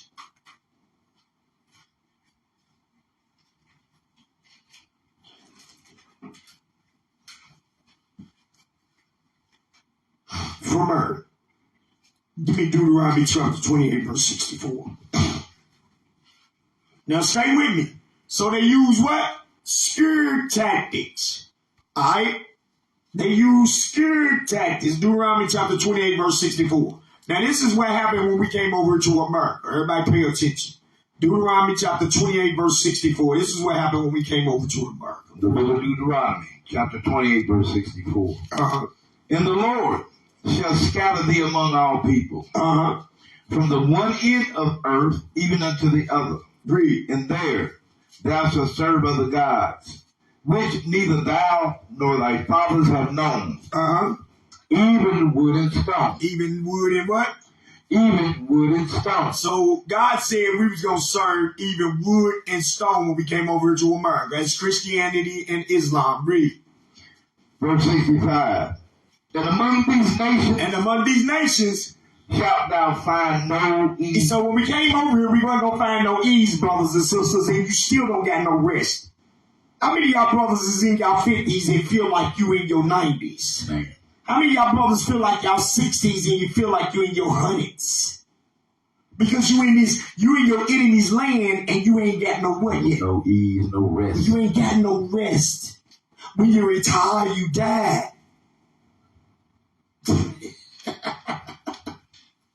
It might seem funny. I'm laughing because look, I'm 50. I'm almost there. Yeah. But I know God got me. Because see, you know what? I'm back. I'm who I'm supposed to be now. We all gotta die. We all gotta die. But that don't mean that I ain't gonna die when Christ bit that crack that sky. And I might die before then. Whichever one it is, I'm gonna die for God. But guess what? I ain't gonna die in vain. Yeah, there you like go. my other brothers and sisters. Right. Like them out here dying in vain. They died for a piece of booty. They died for a piece of crack.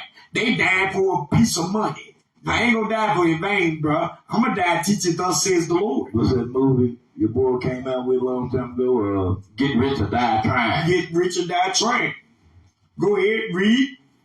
Verse 65 says, among these nations shalt thou find no ease. Neither shall the sole of thy foot have rest. Come on. But the Lord shall give thee there a trembling heart. So God gonna give you there a trembling heart and failing of eyes. And failing of eyes. And sorrow of mind. See, that's the spirit tactics that the white man is able to use on us. Those are the spirit tactics that the white man is able to use on us because God gave us that. He gave us the trembling heart. Right. He gave us the fearful mind. Read. Come on. Verse 66. And thy life shall hang in doubt before thee. Read. And thou shalt fear. Thou shalt what? And thou shalt fear. Read. Day and night. Come on. And shalt have no assurance of thy life. That's that spirit tactic. So when we came here in America, they used that spirit tactic. The same thing Revelations 12 and 14 and 15 was what? Saying. Same thing. That's that spirit tactic. Now let's take it a little farther. I gotta, everybody look up. We got another article. It's article day today. It's article day.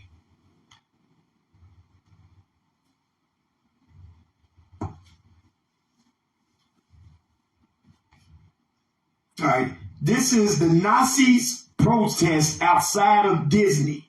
What happened and what does it mean? So the Nazis, they did what? Protested outside of what? Disney. Let's see what's going on here. White power. Let's see what's going on here. Go ahead. On Sunday, on the Sabbath day. Yeah. On Saturday, September 2nd, 2023, a disturbing event unfolded outside Walt Disney World Resort in Orlando, Florida. Approximately 15 individuals dressed in attire replete with Nazi symbols displayed flags bearing Nazi insignia during a protest. The demonstrators also displayed flags in support to Florida's governor, Ron DeSantis. So they supported this bum governor. Man. The one that says slavery, that's why they supported him. Because he says slavery did what? If it hadn't been for that, we learned trades and skills. Yeah, see what I mean? They loved hearing that. Yeah. So Governor Ron, what was his name? DeSantis. Ron DeSantis. White power. That's Ron DeSantis. He's a white boy. He's a white Spaniard. I'm sorry. Spaniard, yeah. White Spaniard.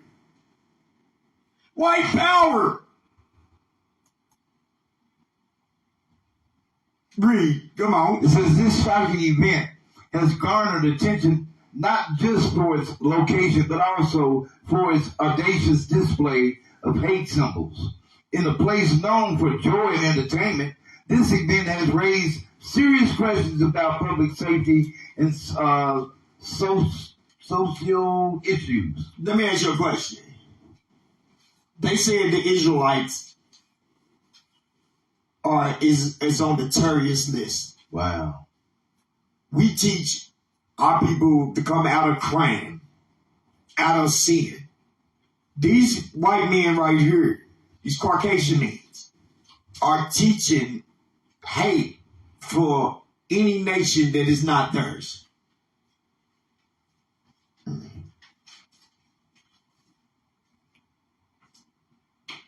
Come on. Overview of Nazi protests. The protest involved roughly 15 individuals who took it upon themselves to display highly disturbing Nazi symbols. The location of this demonstration was the Walt Disney World Resort in Orlando, Florida. The incident has resulted in media uproar, and understandably so, as it is not a spectacle anyone would expect in a space designated for family fun. Now I want to get something straight here. Our big brothers, IUIC, just had like maybe 1,000 or so brothers out there marching in Memphis, in Chicago, in Baltimore. They had all these brothers out here marching, and they didn't get no press. But these damn dirty slang. I know. They get pressed. How are they able to get pressed for teaching racism? Yeah.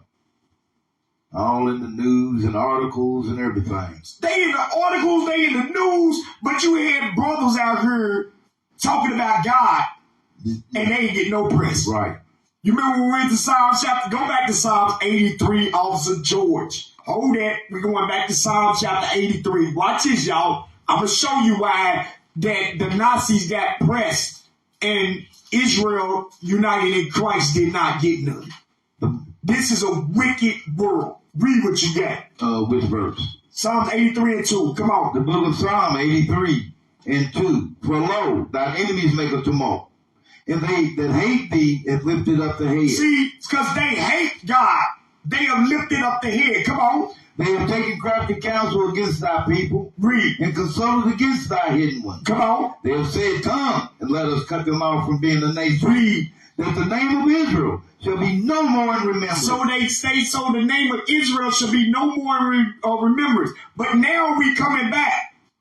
And they said, come, let us cut them off from being a nation. But the Nazis got pressed. But our brothers didn't get pressed. Why? Go down to verse 5. Watch it. Verse 5. For they have consulted together with one consent. Read. They are confederate against thee. So they are confederate against God's God and his chosen people. They are confederate. They in agreement. We cannot let those brothers rise up. Right. We cannot show them no press. Read, watch it. Verse 6. The tabernacles of Edom. Hold on. So the first one is who controls the media. Read it again. The tabernacles of Edom. The tabernacles of Edom is the reason where we didn't get no press. They the first one. Yep. Because they the biggest haters of God. That's why. Let's go back to the article. It says media coverage and public reaction. The media hasn't shied away from covering the unsettling event. Headlines such as neo-Nazi and white supremacist groups spread hate outside the Disney World. Wow. And Nazi swarm Walt Disney World. Protests in front of thousands have fueled public reaction across the board. Condemnation of this protest and its organizers has been resounding. So now let me explain something to you. It says that the media has not, what's that word? Shied away from covering this unsettling event. The media have not shied away. Hold on. These brothers couldn't get no press. They couldn't get y'all to even come out there to take a picture. But the media was all up under they behind. Yeah. Wow. I thought we was equal. That's what they said. Wow. Well, we know that wasn't right. Okay. So everybody got that article right there, right? Now, watch this. So what we talking about right now? Scare tactics. All right? They use scare tactics. And they not going to what? They not going to put us on film so other people can what? See it. Right? Now watch this. This is why they do this. Give me Acts chapter 4. I want Acts chapter 4, verse 10. The book of Acts, chapter 4 and verse 10. Come on. Be it known unto you all, and to all the people of Israel, that by the name of Jesus Christ of Nazareth, whom ye crucified, whom God raised from the dead, even by him doth this man stand here before you whole. Read.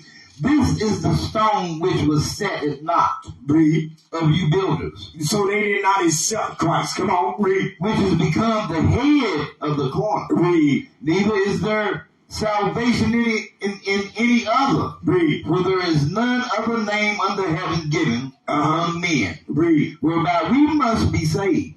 Now, when they saw the boldness of Peter and John and perceived that they were unlearned and ignorant men, they marveled, and they took knowledge of them, that they had been with Jesus. So they took knowledge of them, even though they were saying they was unlearned and ignorant, but they took knowledge of them. Come on, read. And beholding the man which was healed standing with them, they could say nothing against him. They could not deny it. Come on. But when they had commanded them to go aside out of the council, they conferred among themselves, saying, what shall we do to these men? For that indeed a noticeable miracle has been done. So a notable miracle has been done, come on, by them in the midst of all them that dwell in Jerusalem. By them is manifested to all that is in that dwell in Jerusalem, come on. And we cannot deny it. And we cannot deny it, come on. But it spread no further among the people. No. But it can't spread no farther among the people. Read. Let us straightly threaten them. Hold on. Let us what? Let us straightly threaten them. Let us straightly threaten them. Y'all see that?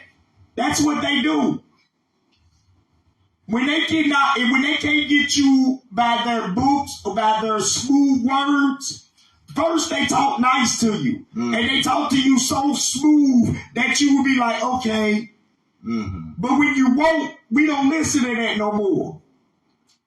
When they talking to us now, it's blah, blah, blah, blah, blah, blah, because we know everything's a lie. So once they can't do that, now they're going to threaten you. Hey, now you're going to hear the real voice out of them. Yeah. Now they won't speak like a man. Hey, you keep doing that, brother. Brother, I'm going to have to kill you. Yeah. That demon come out that of demon come out of them. First they was talking with smooth words. Kind and nice. Yep. Read. It says, let us straightly threaten them, that they speak henceforth to no man in this name. That you speak no more, no man in this name. Don't talk about his God's laws no more. Don't talk about Jesus' laws no more. Read. And they called them, and they commanded them not to speak at all, nor teach in the name of Jesus. But Peter and John answered and said unto them, whether it be right in the sight of God to hearken unto you more than unto God, judge ye. Read. For we cannot but speak the things which we have seen and heard. So we're not going to be, those little threats ain't going to stop us from teaching thus says the Lord. Mm-hmm. We're going to teach thus says the Lord, brothers and sisters. So that's why I just wanted to show you that they use scare tactics after they cannot get you. And also, now with that being said, so they use scare tactics, and what else? Also, they indoctrinate you. So now they use scare tactics, and the next thing they want to do is after they whichever process comes first, which is probably the indoctrination first, right? The indoctrination comes first, and when the indoctrination don't work, then they use what? Scare tactics. All right. Okay.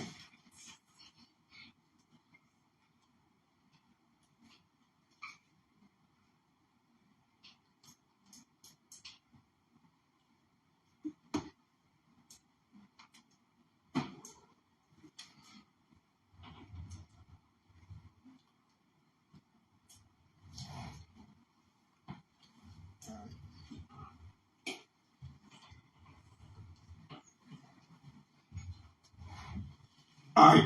Definition of indoctrination. Come on. Indoctrination is the process of teaching a person or group to accept a set of beliefs. I'm thinking that's what this is. Real quick. Let me get this out of here. I don't know what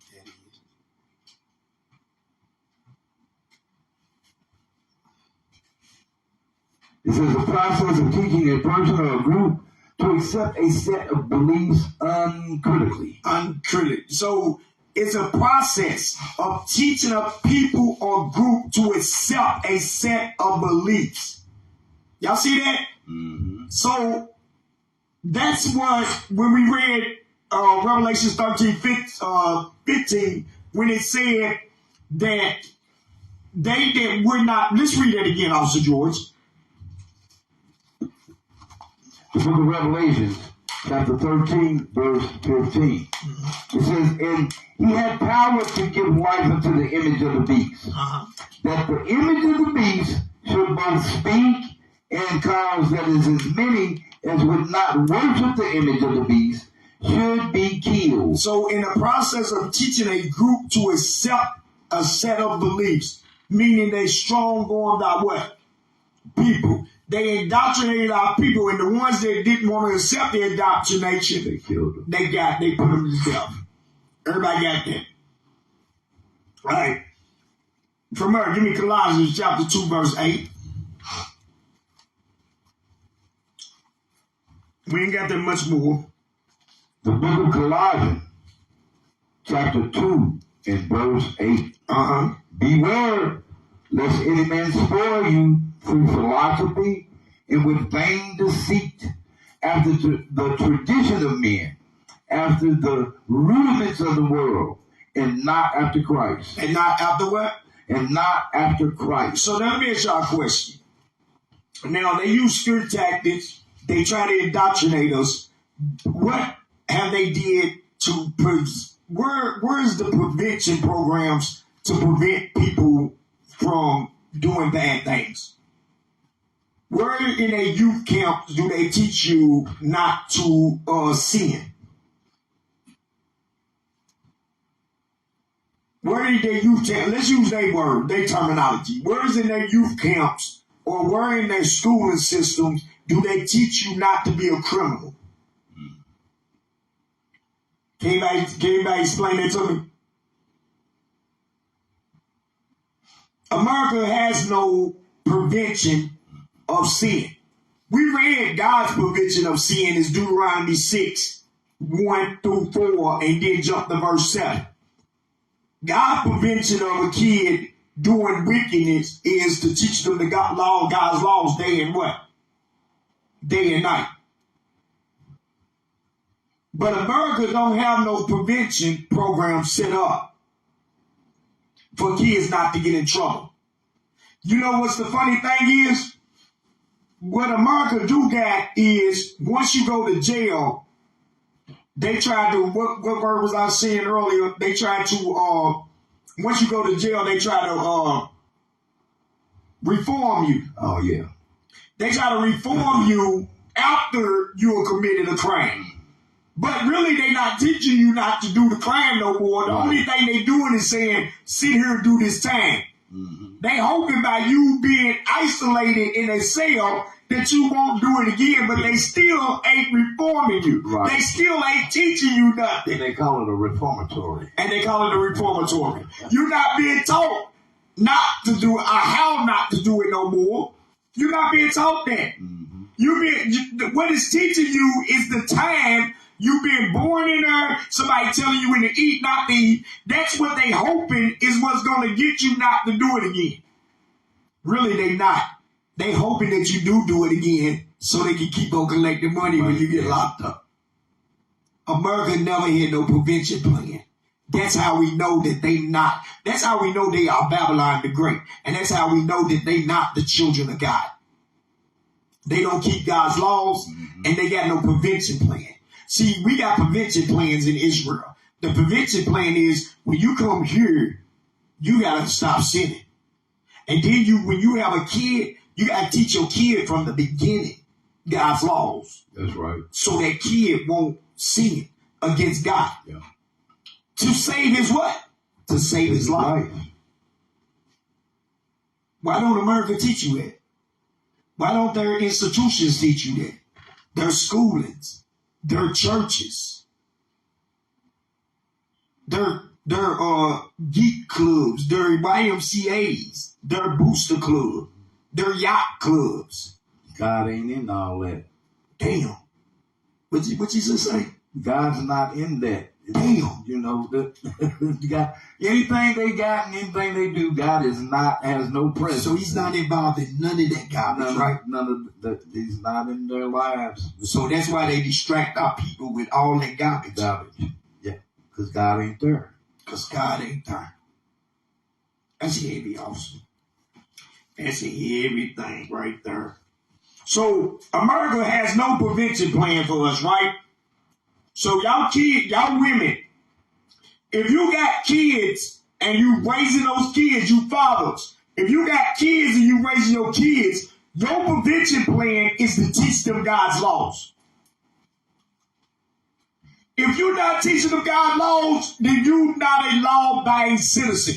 You're not following the law. Because God says you got to teach the stranger and the people that's in your house and the stranger, meaning somebody who's visiting your what? Mm-hmm. Your house. Everybody's saying it. Tommy can't come and stay with you without Tommy keeping these commandments. Tommy got to be keeping the commandments. That's right. This is something that we got to get our heads, brothers and sisters. So America don't got no prevention plan to keep us out of sin, but they say that they are God bless America, right. My home, but God ain't even in here. Yeah. He ain't nowhere in this raggedy place. That's why in Revelation 18, God said, come out of her.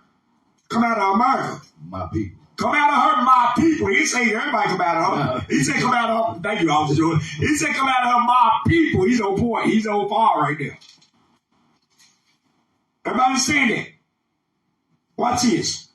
We almost done. Let's go back and finish Revelations 12. Finish it up, 16. The book of Revelation, chapter 12, verse 16. It says, and the earth helped the woman. And the earth helped the woman. And the earth opened her mouth. And the earth opened her mouth. And swallowed up the flood. And swallowed up the lies. Which the dragon cast out of his mouth. Stop. Y'all notice, like I said earlier, the so-called white man cannot come with nothing in this Bible to go against us. They try to come with their Talmuds, their Qurans. They try to come with everything except the Bible. Right. Because they don't know it. Because they don't know it. So now I'm going to show you what it means God opened the earth and and the earth opened and the earth helped the woman and the earth opened her mouth. The earth is talking about the what? The Bible. The Bible.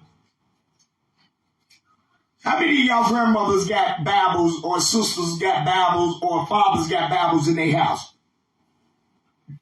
Do they open up by themselves? No, you need somebody to open that Bible up. So this is what it says. Read it again, also watch this. Revelations 12, verse 16. And the earth helped the woman. And the earth helped the woman. And the earth opened her mouth. And the earth opened her mouth. And swallowed up the flood which the dragon cast out of his mouth. So the Bible can't open itself by itself. No. So God needed who to open that Bible up? Watch this. Mark chapter 16, verse 15. Mark chapter 16, verse 15.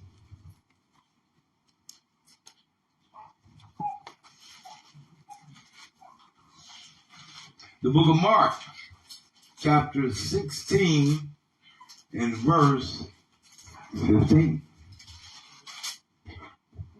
And he said unto them, go ye into all the world, and preach the gospel to every creature. He that believeth and is baptized shall be saved. Read. But he that believeth not shall be damned. Read. And these signs shall follow them. That's why your mama didn't like the word damn. I'm talking about people mama, like my mama. Yeah. Don't be saying damn, boy. That's a cuss word because when you damn, that means you going to be destroyed. Right. That means you're not going to be saved. That's why people didn't want to hear the word damn. Yes. They make sense? Yeah. Because my mom be, boy, don't be saying no damn word damn around me, boy. Right. I said, Mama, damn is in the Bible. No, it ain't. That's a cuss word. Mama, it's in the Bible.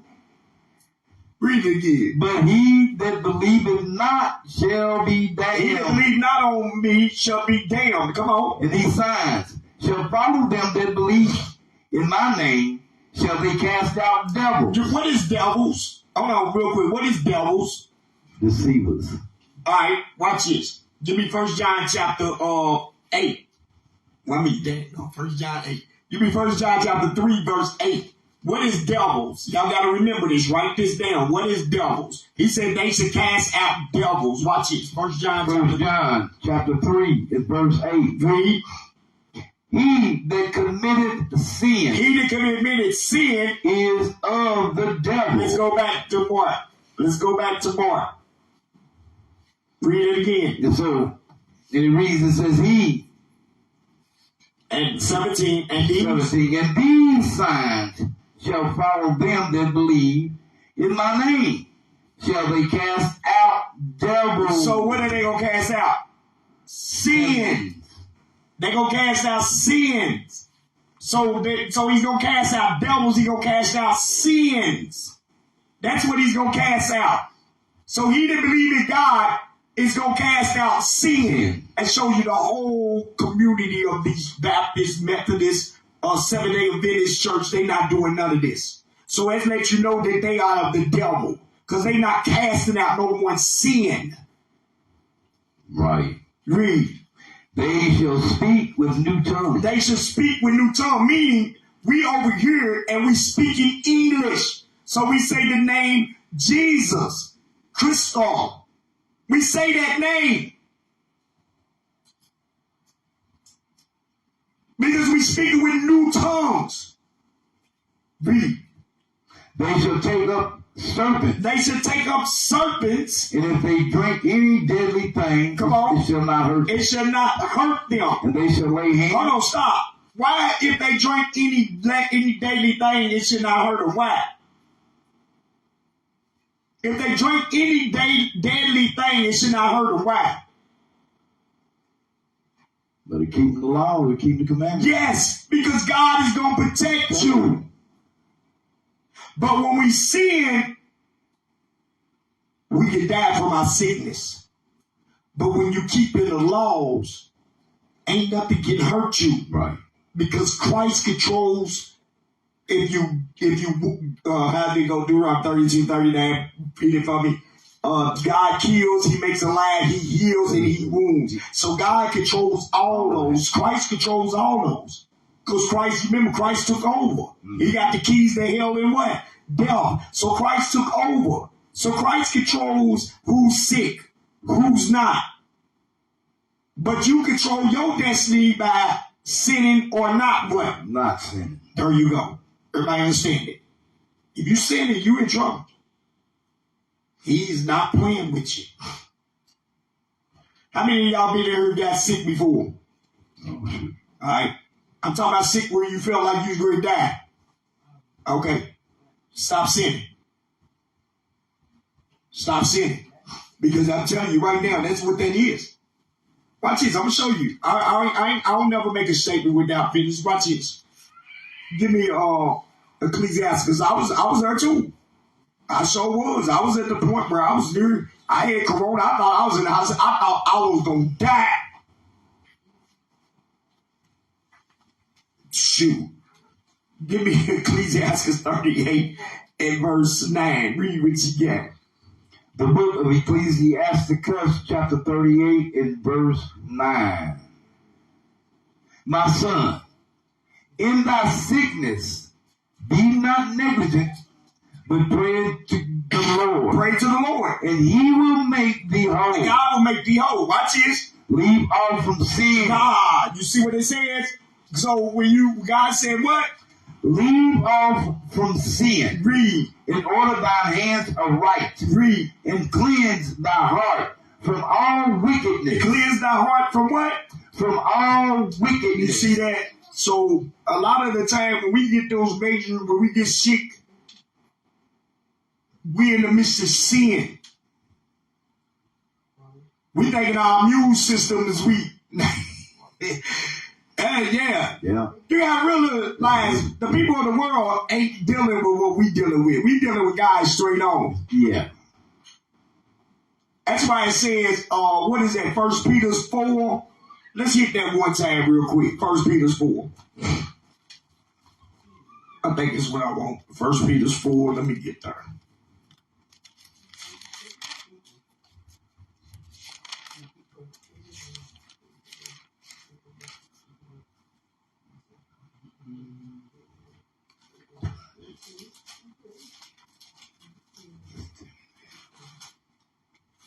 First Peter 4 and 17. Watch this. The book of 1 Peter, chapter 4, verse 17. Watch this. It says, for the time is come that judgment must begin at the house of God. Watch this. And if it be first began at us. Stop. If it first be with us. What is judgment?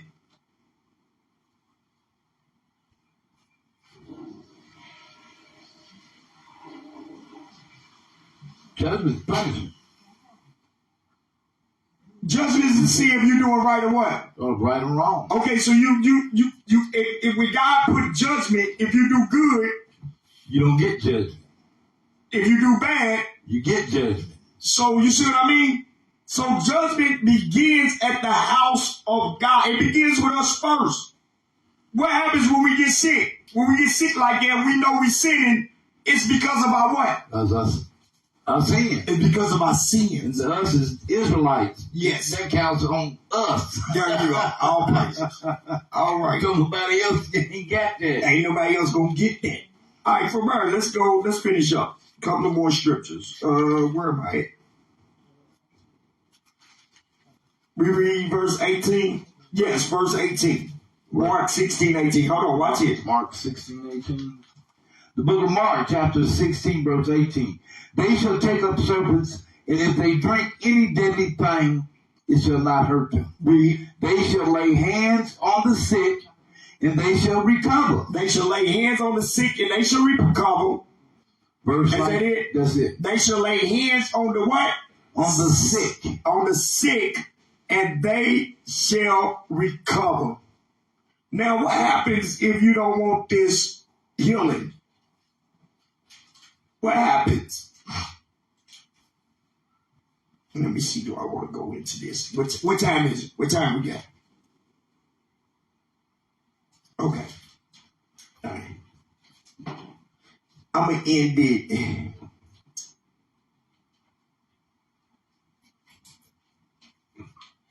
I'm gonna cut some of this short. I still got about 20 minutes, so I'm gonna cut it short. Give me Luke chapter 5. We've been at it for a minute. Luke chapter 5, verse 27. I'm gonna end it right here. Luke chapter 5, verse 27. Watch this. The book of Luke, chapter 5, verse 27. Yeah. And after these things he went forth and saw a publican named Levi. Levi is talking about Matthews. That's who Levi is. He's talking about Matthews. Read. Sitting at the receipt of customs. He was a tax collector. Come on. And he said unto him, He was sitting at the he was a publican, he was a tax collector sitting at the tax office. Read. And he said unto him, follow me. Read. And he left all, rose up, and followed it. Read. And Levi made him a great feast in his house. Levi made Christ a great feast in his house. Read. And there was a great company of publicans and others to sit down with them. Read. But there scribes and Pharisees murmured against his disciples, saying, why do you eat and drink with publicans and sinners? So why do you eat and drink with publicans and sinners? Come on. And Jesus answered and said unto them, they that are whole need not a physician. They that is whole, they that keeps the law, needs not a physician. Read. But they that are sick. But they that is sick. Are sick is the ones who's not keeping the what?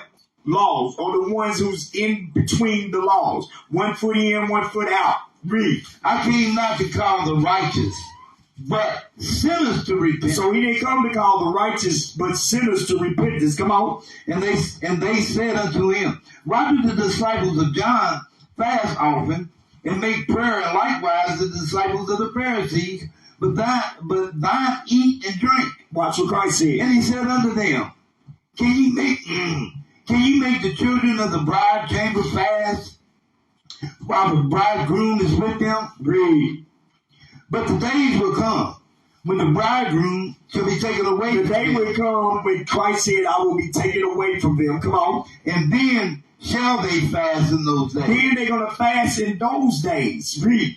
And he spake also a parable unto them. No, stop. You notice he said, then they're going to fast in those days. That's a future what? Future tense. That's future tense. Yeah. Read. And verse 39. And he spake also. 36, I'm sorry. Looked at the 6 upside down. And he spake also a parable unto them. No man putteth a piece of new garment upon an old. So no man, Peter, put a piece of new garment upon the old. Come on. If otherwise, then both the new maketh a rent, and the piece that was taken out of the new agreeth not with the old. Meaning they not going to be able to, that the new garment is going to be too new for the old garment.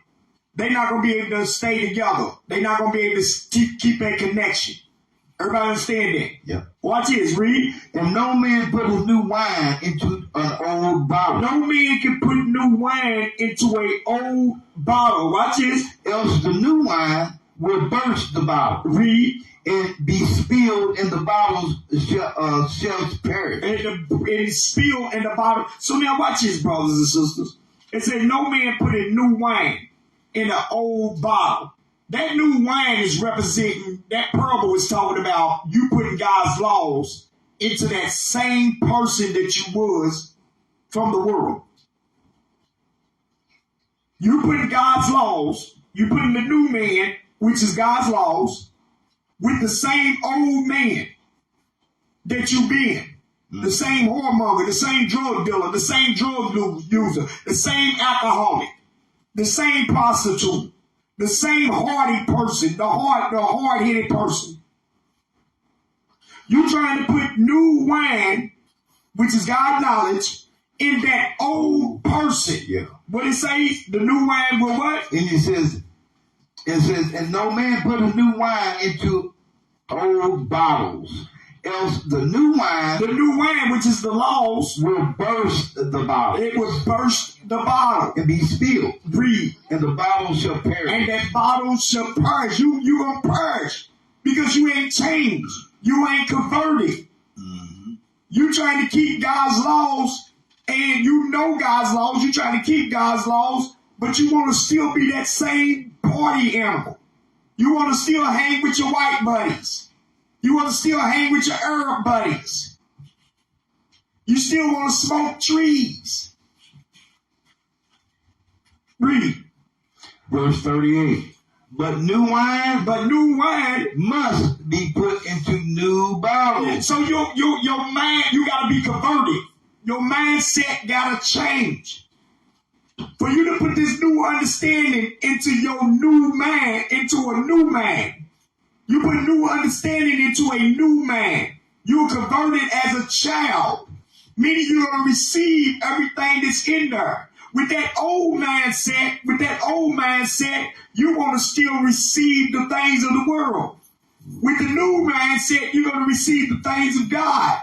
If you try to mix both of them in together, you're going to have a cluster. Boom. Breathe. But new wine must be put into new bottles, and both are preserved. Breathe. No man, also having drunk old wine straightway, desireth new, for he saith, the old is better. Because our people love just to stay in their old ways. Mm-hmm. You understand what I mean? Yep. Our people love to stay in their old ways. Yep. All right? From her. Give me Acts chapter 3, verse 19.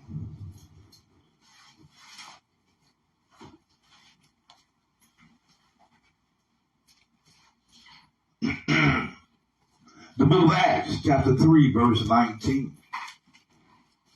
Repent ye therefore, and be converted. So how you put new wine in a new body is you got to repent. How do you repent? Psalms 19. Come on.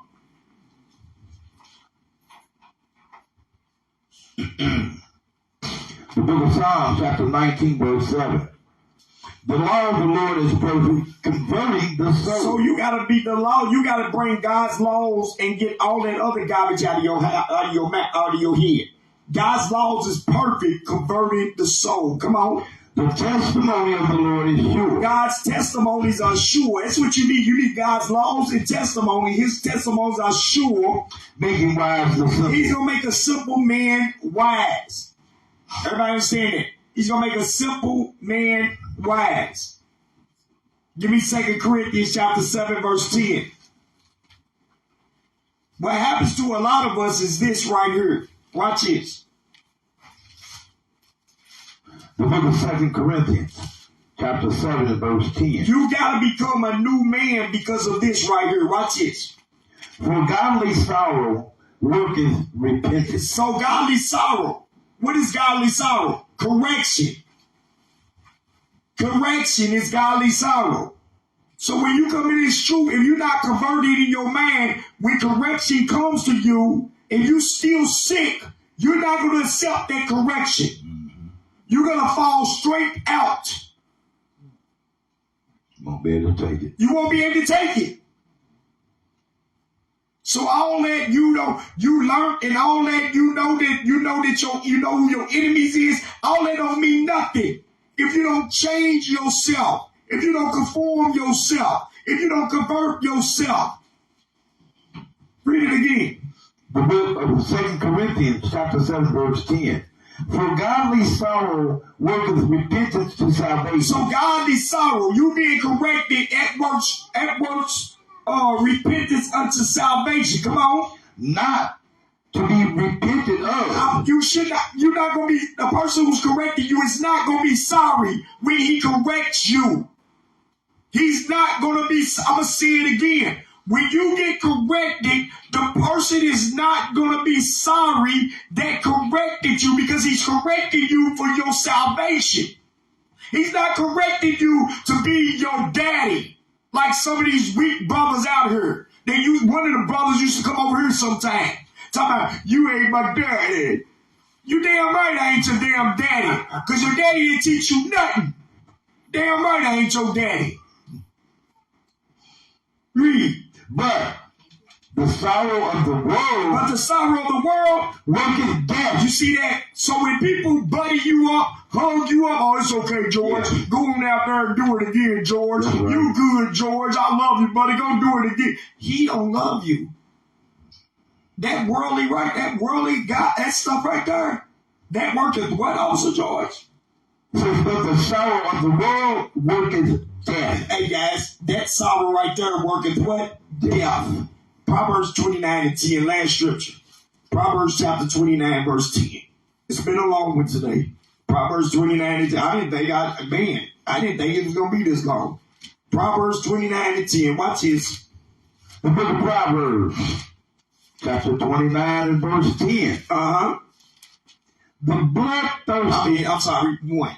Proverbs 29 and 1. Yes.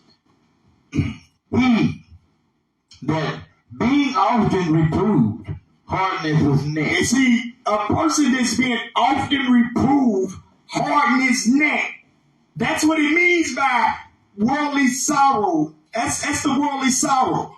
When you want somebody to baby you up, oh man, I'm sorry, man. I had a brother left here. I had him leave here because it was correction on something that he didn't realize what he was doing. He didn't realize what he was doing. He wanted me to apologize for correction. I'm not going to apologize, man. But what we can do is you can sit down and you can examine yourself. That's right. And you can work it out within yourself. Yeah. But brothers say, no, I'm gone. Why? Now you ain't got no help. Now you ain't got no help. You ain't got no way to get yourself right. That's why I read it again. Watch this. The book of Proverbs, chapter 29, verse 1. He that being often reproved, hardeneth his neck. He start to harden his neck. Because he don't have the strength of God. He ain't got the love of God in him. Read. Shall suddenly be destroyed. He shall suddenly be destroyed. Come on. And that without remedy. And he don't got no remedy for it. He ain't got no remedy. Because when he got corrected, he hardened his neck. Why did he harden his neck? Well, last scripture. I know I said last scripture, but go back. Go give me 18 and 19. Proverbs 18, 19. Yeah. Last scripture. The book of Proverbs, chapter 18, verse 19. This is why our people are sick right here. Read. A brother offended is harder to win, harder to be won than a strong city. So when he's offended because he got corrected. He's offended because he got corrected. Read. And their contentions, they strike with you. Read. Are like the bars of a castle. I mean, you know, bars of a castle made of an iron. That was a tough iron. Tough iron. Everybody understand it? All right. So now, brothers and sisters, We are TTIC. Thank y'all for joining us. I hope y'all got something out of today's class. I hope, brothers, if you out there listening, brother, repent, brother. Come back. Brothers, don't go, let that go. Come back, put in this work so you can get your salvation. That's right. Real talk. All that stuff is petty. We say these things hoping that our brothers hear these things and repent for these things. And think about it. Damn, man, it's petty. And this is what we should be saying. Mm-hmm. What should separate you from your God? Are you going to let tribulations? Don't let tribulations separate you from the body. Also, make sure y'all join us on TTIC The Truth in Christ on YouTube. Y'all can catch his class tonight. It'll be loaded up tonight. Also, you can catch Officer George on Thursday nights. Around about 7 o'clock usually. Around about 7 o'clock on Thursday night. If y'all want to request that TTIC does more classes, y'all can always request it. Get on Messenger, or you can hit us up at 502-888-1544. If you want to speak to me straight up, you can hit me at 502-888-1544. You can talk. I answer the phone for any brother, any sister that want to have a conversation about the Bible. Don't call me talking about no money. I know, bro. Let me tell y'all something. We don't have no money over here at TTIC, but what we do got is the Spirit of God. We don't got no money to be out here throwing no money, so don't call me. I know a lot of these little African people, you get them on your page and they want to. I need money, and brothers and stuff. I need money, and I don't need know you, bro. I'm gonna send you money. I need money. Send me some damn money. I need money. Shit. Yeah. I'm not asking for y'all money. That's right. I'm not asking for none of that. Only thing I'm asking you to do is help us out by sharing, liking, joining on YouTube. That's all I'm asking. And listen. And hopefully that you want to come and join us. All right? With that, we are TTIC. We'll say Shalom.